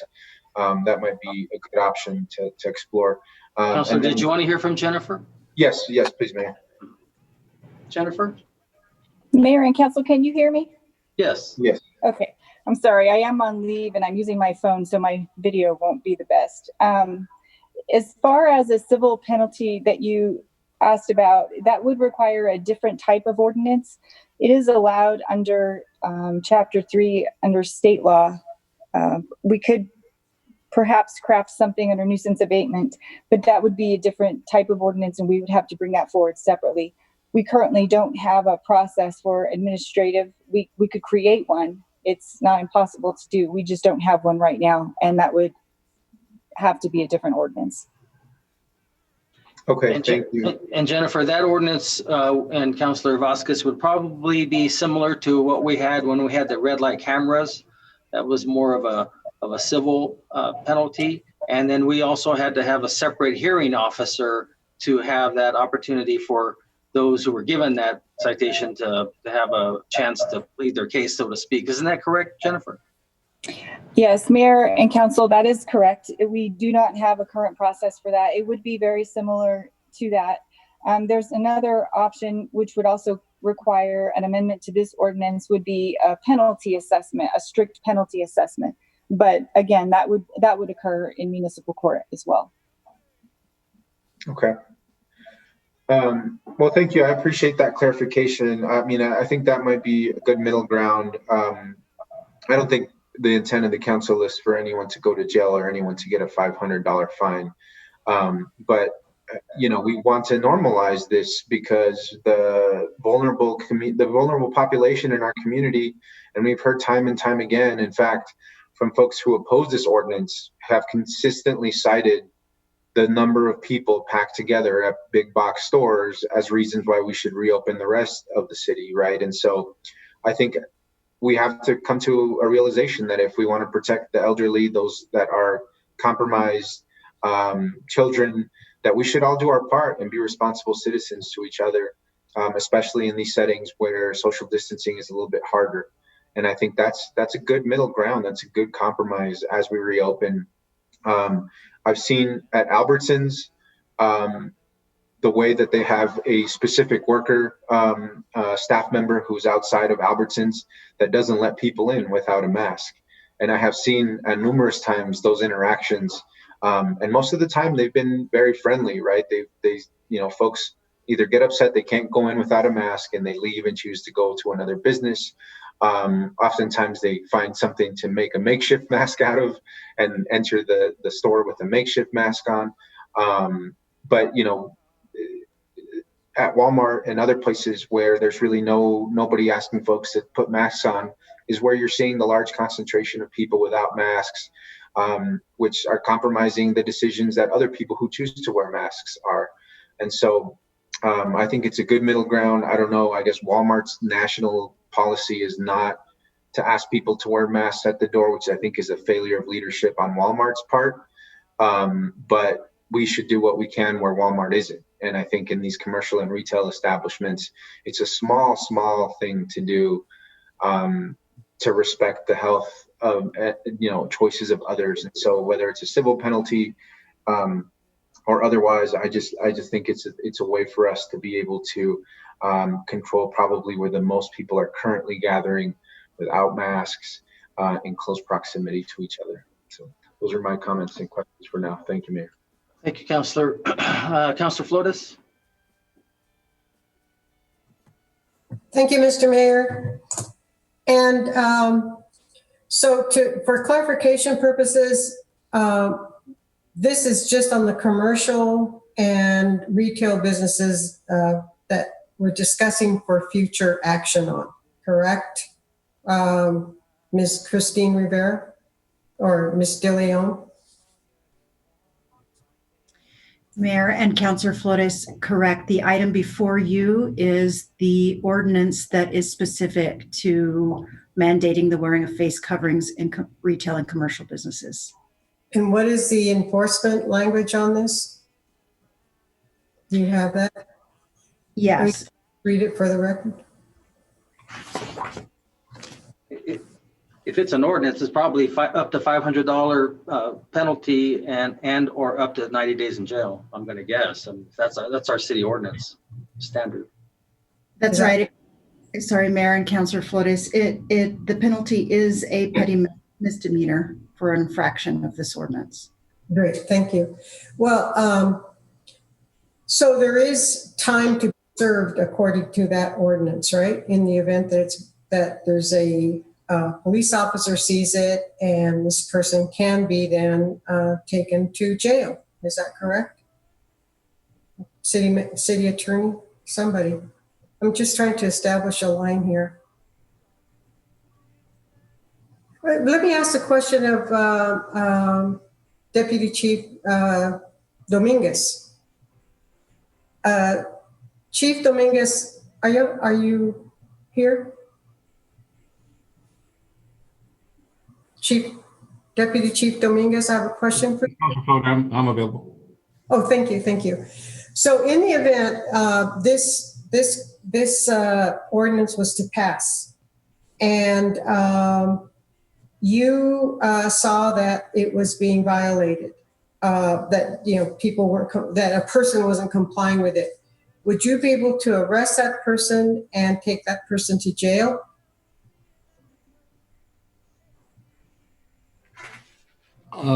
Mayor, Councilor Flores, Deputy Chief Dominguez, for the record, yes, we would be able to take somebody to jail for not complying with the ordinance. However, in our case, we're going to seek compliance first off, give as many verbal warnings as possible. As with any criminal citation or traffic citation, if they refuse to sign the citation in lieu of arrest, then we would have to arrest them. So the citation they would have to sign is just a recognition that they have not complied with the ordinance. Is that correct? Mayor and Councilor Flores, that is correct. Okay. And would your department then be able to track these citations and find, quote, repeat offenders, unquote, for lack of a better word, someone who continues to violate the ordinance and has piled up citations? Are you going to be able to keep a record of that?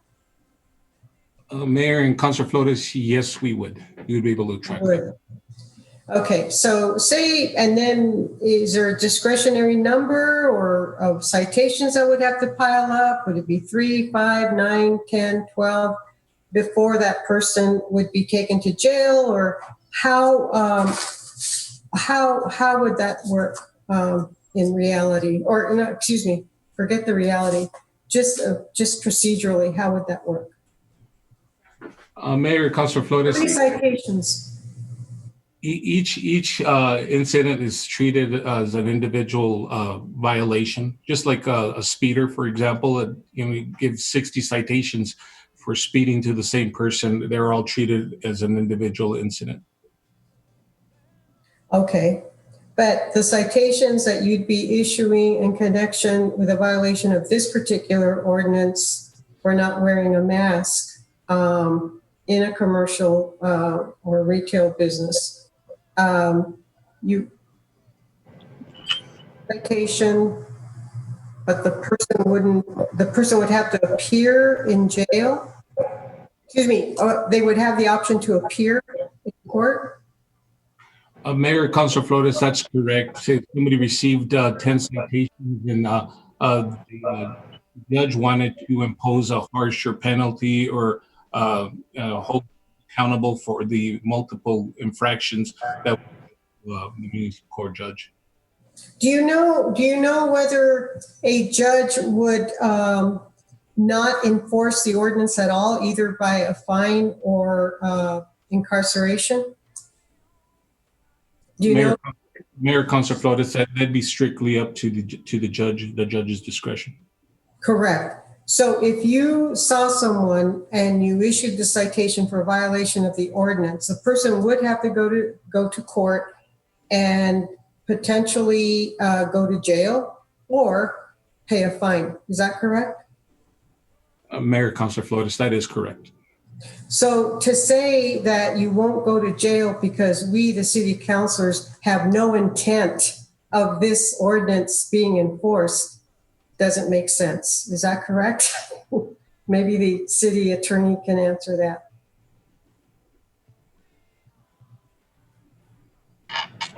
Mayor and City Council, this is Jennifer Vega Brown.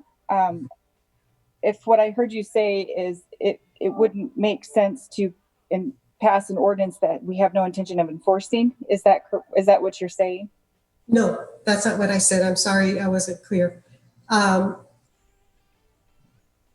To say that our out of the goodness of our hearts, our intent is that we really don't want this enforced. We really don't want people to go to jail for this. Doesn't make any doesn't cut it, because the letter of the law would be that if you have violated this ordinance, you will get a citation, just as Chief Dominguez just explained. You will get a citation. You will have to go before a judge, and the judge then has the discretion of fining you or giving you jail time. So for us as a city council to say, oh, we're so kind-hearted here, we really don't want you to go to jail, doesn't cut it.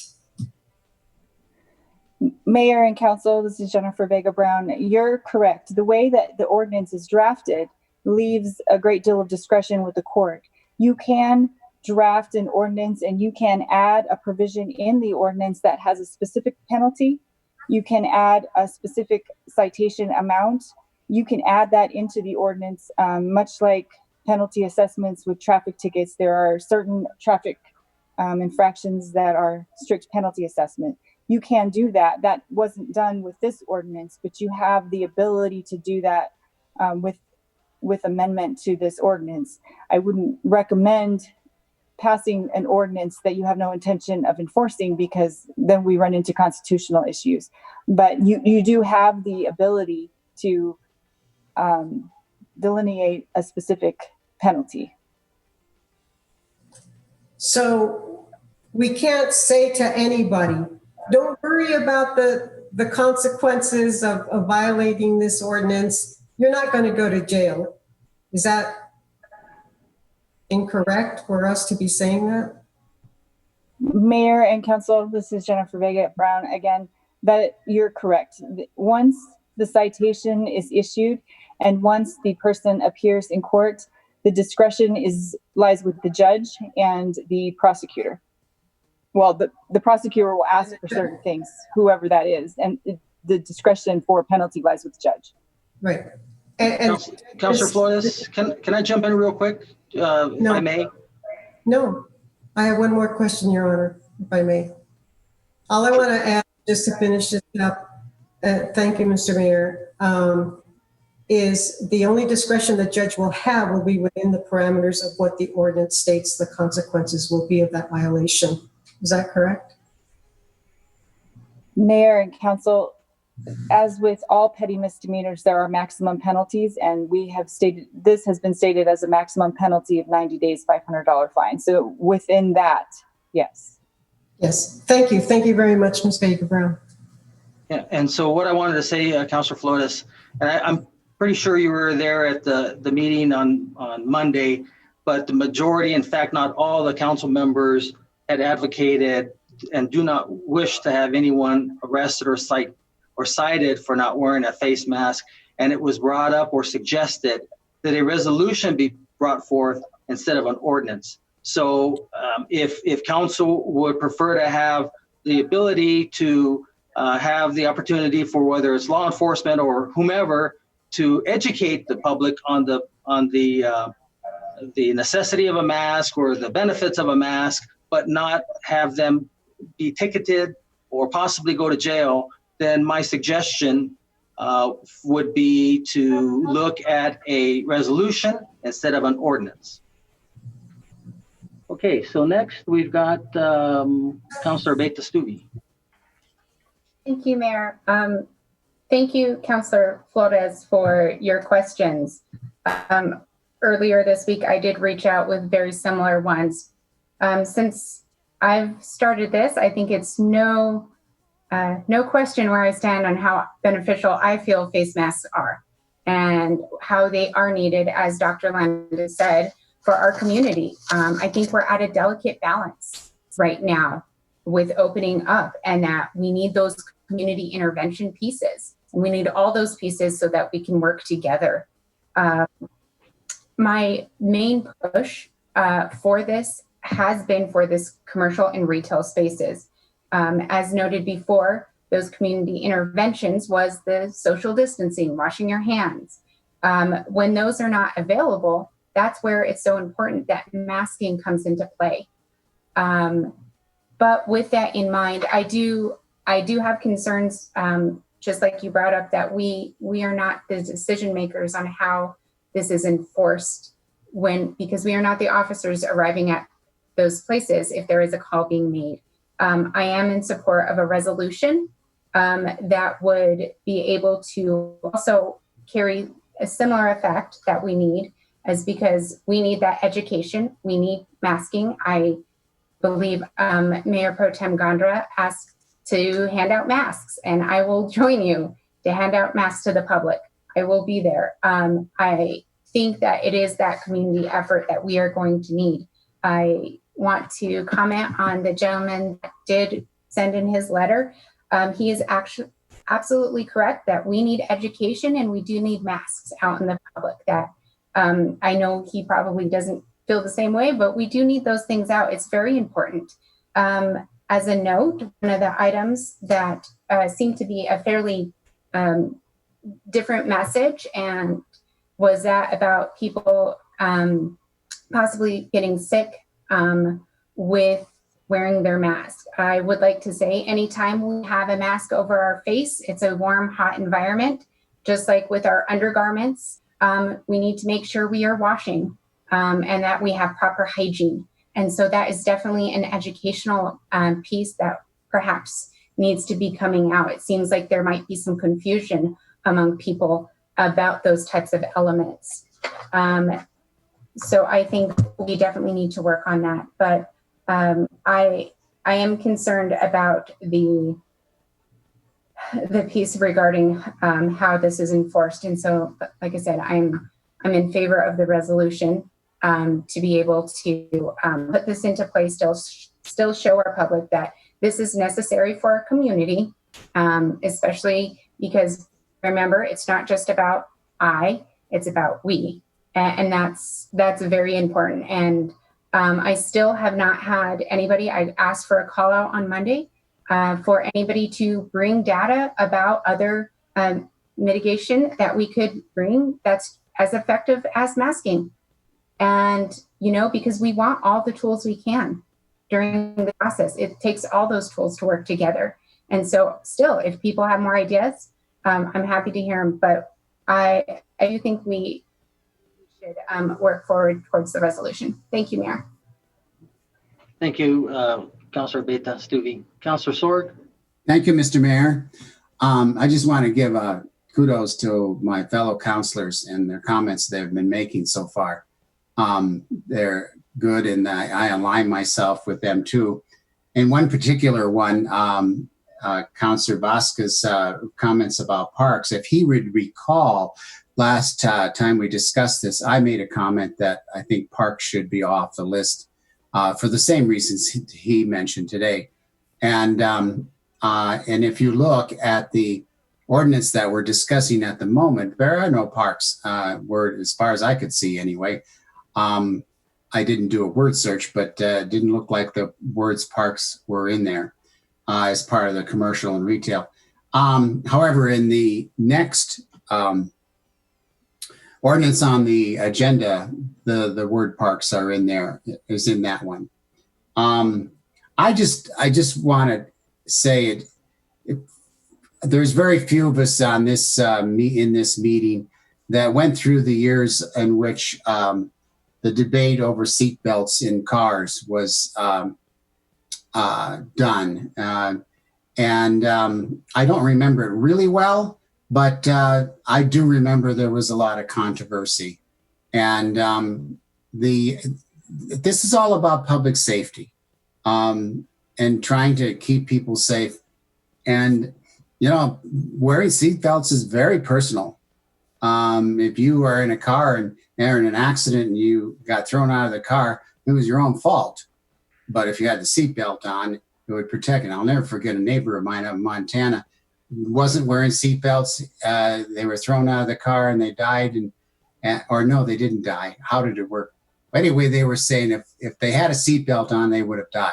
I don't think so. But anyway, it was a controversy even up into the 80s. But so be it. So it is. And here we are dealing with what we're doing.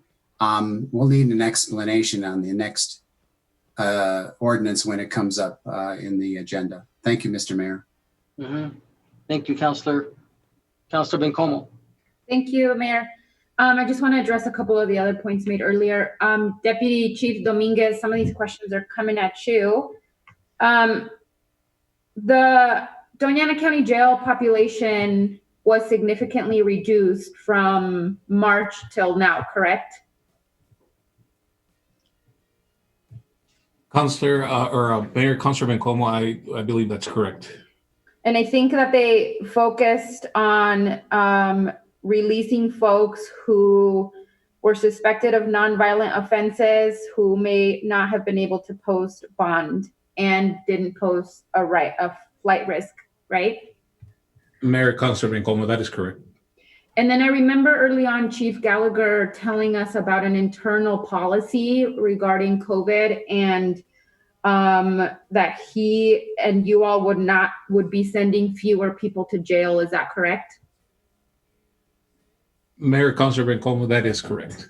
That's what I thought. So with that choice, with that internal policy, which I think was a very good one and a right one, who were you all sort of saying we will not be sending these folks to jail because the intent is to try to get less people in this confined space? Like, who were some of those folks?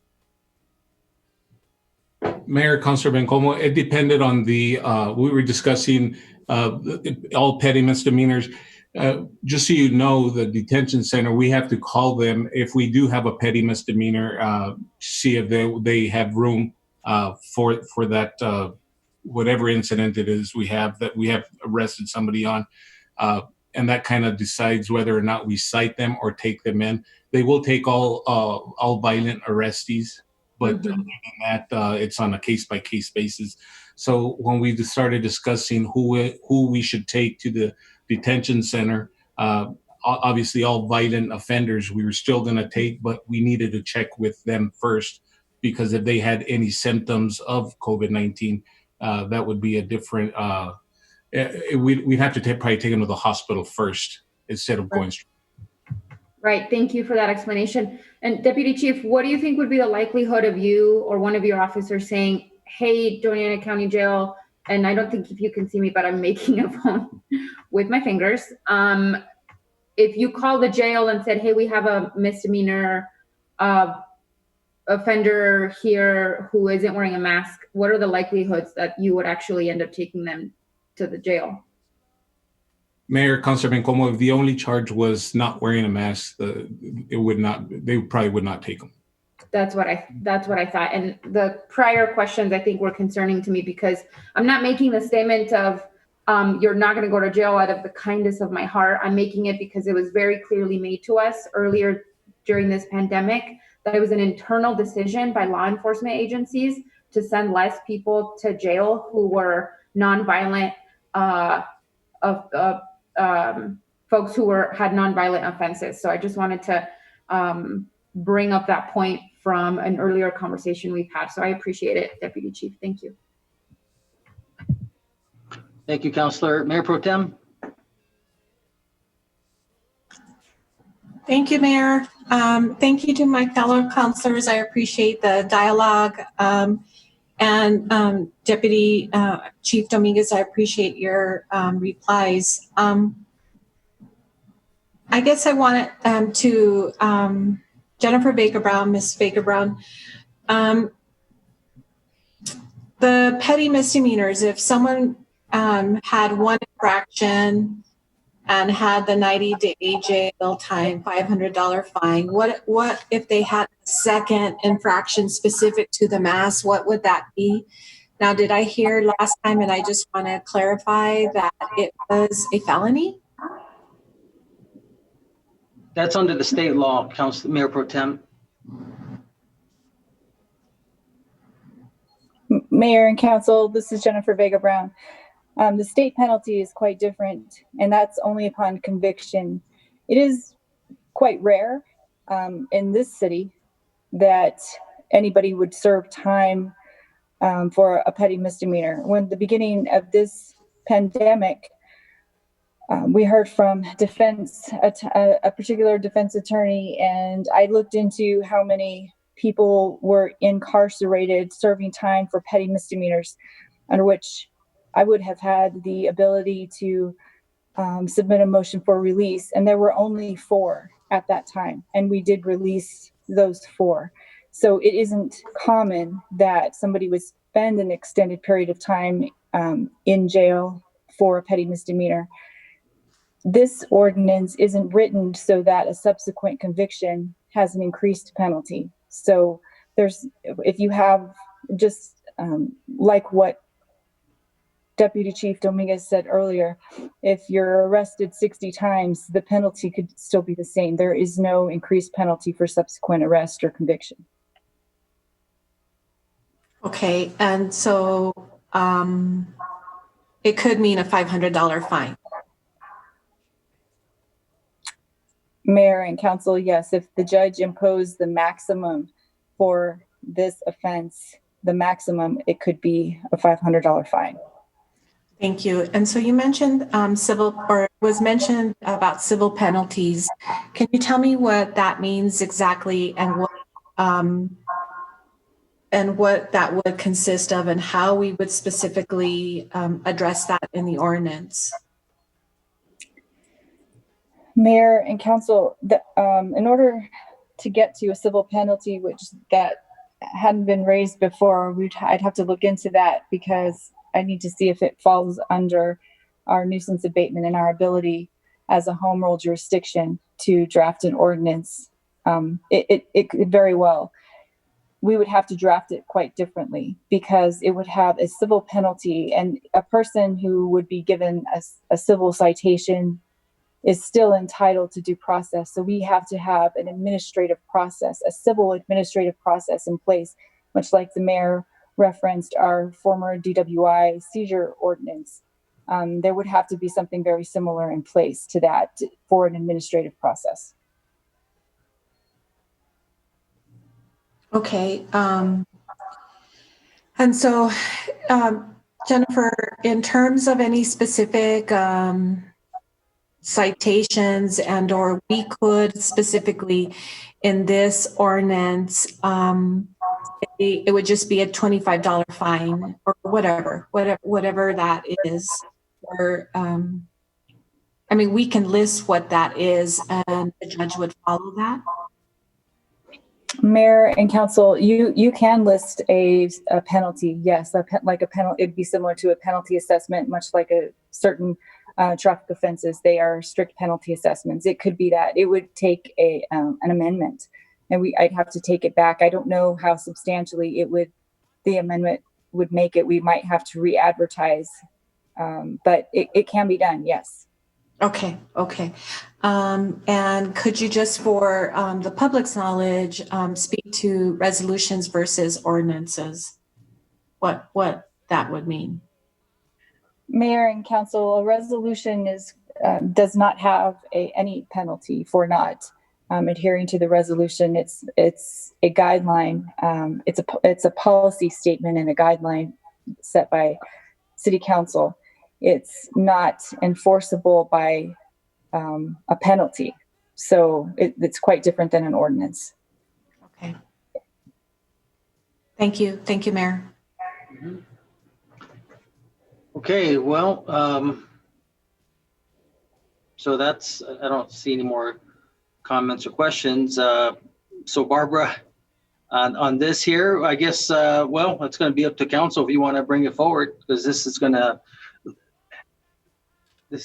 have to be, this is the first read, and that's kind of how that is.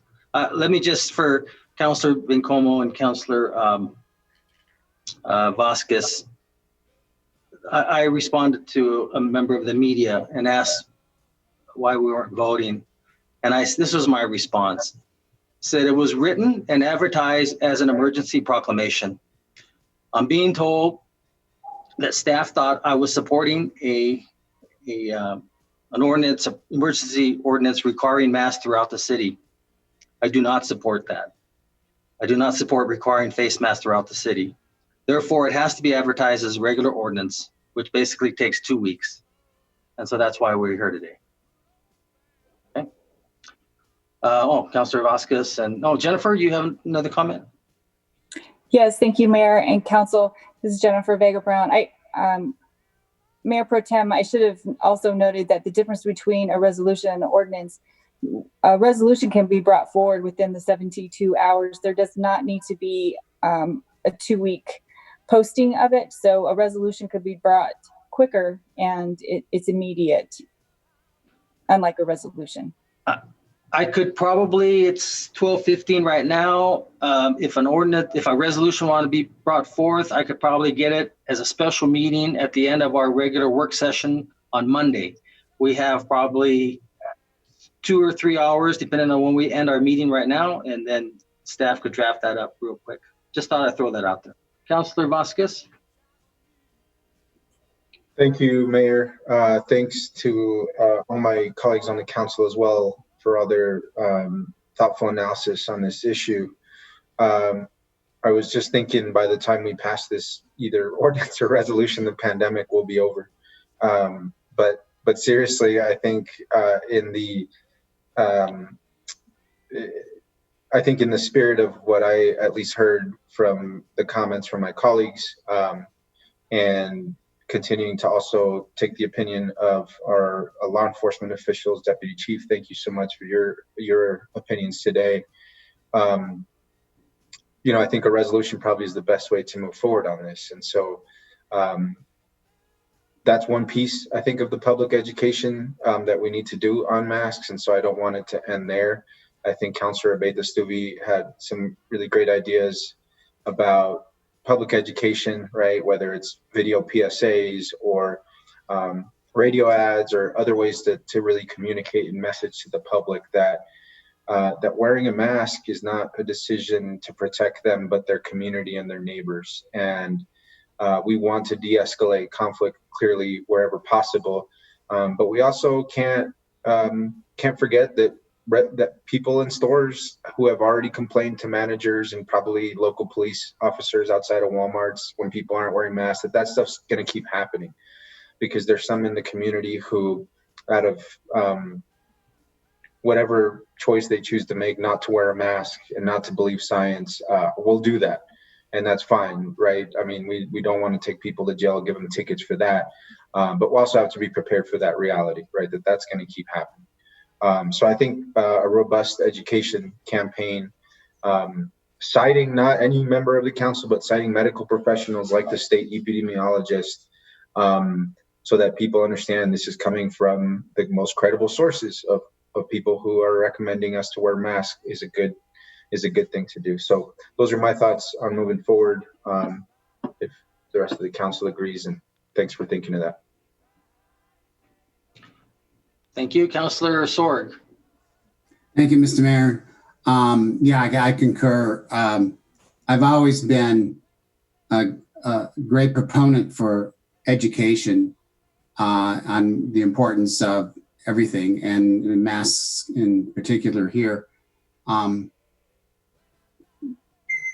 we need to mask our.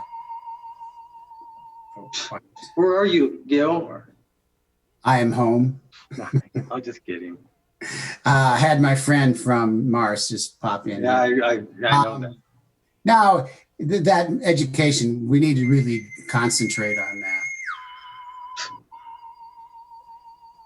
And so I think we need an explanation from our legal staff or staff, the clerk, of all of our options here on today's agenda.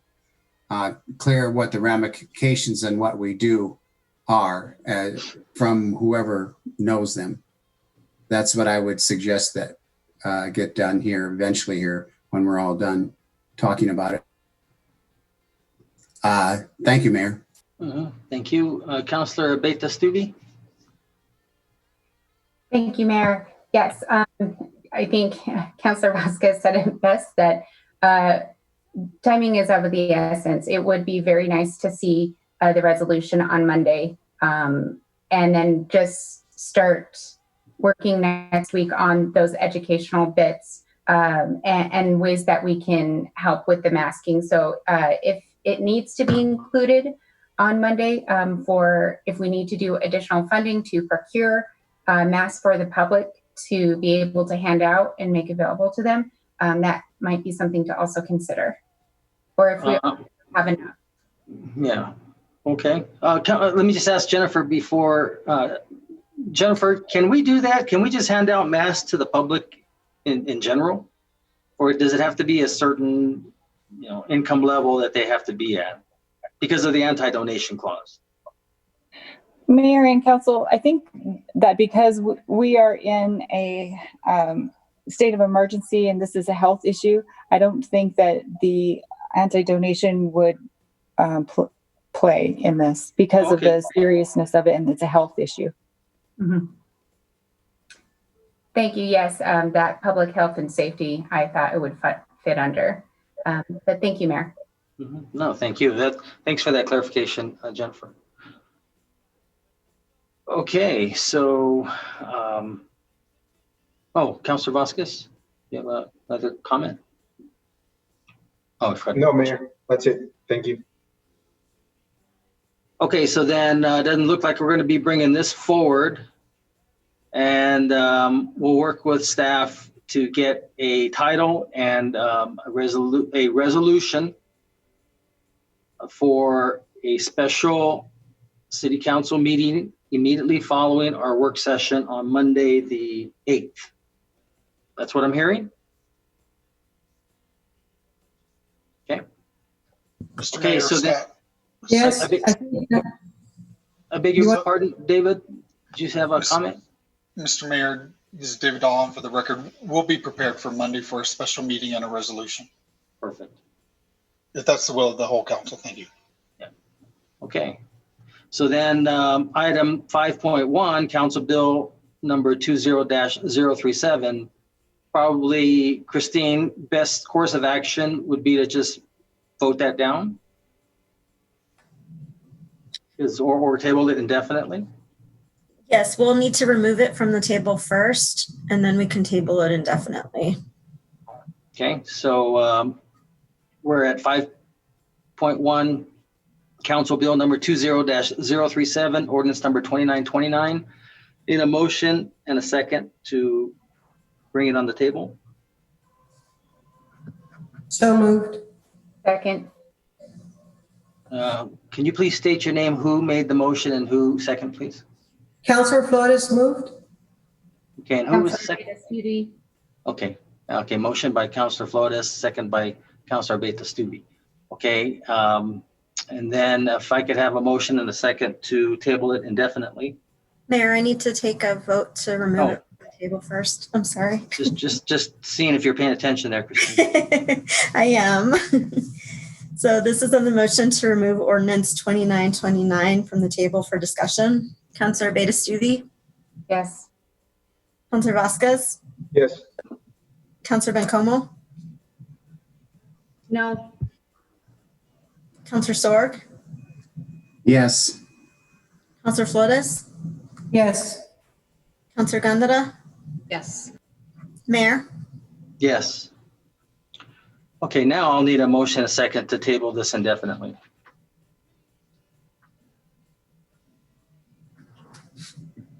Moved by Councilor Flores. Is there a second? I'll second it for purposes of discussion. Well, I'll second it for the table indefinitely. Christine? I'll second it too, Mayor. It's too late. I go on official record as a second.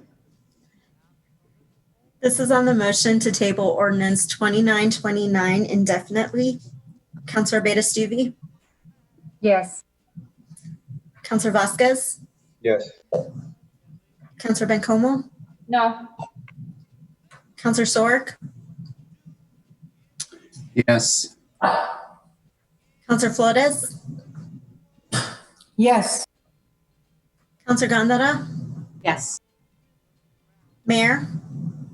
Yes. And for members of the public, when we table indefinitely, we in effect have killed it and it's not going to come back. Okay, so with that, entertain a motion to adjourn. So moved. So moved. I'll second it. Sandra Gandara. Okay, motion made by Councilor Vasquez, second by Councilor Sorg that we adjourn. All those in favor signify by saying aye. Aye. Those opposed, we're adjourned. It's 12:25 p.m. Thank you.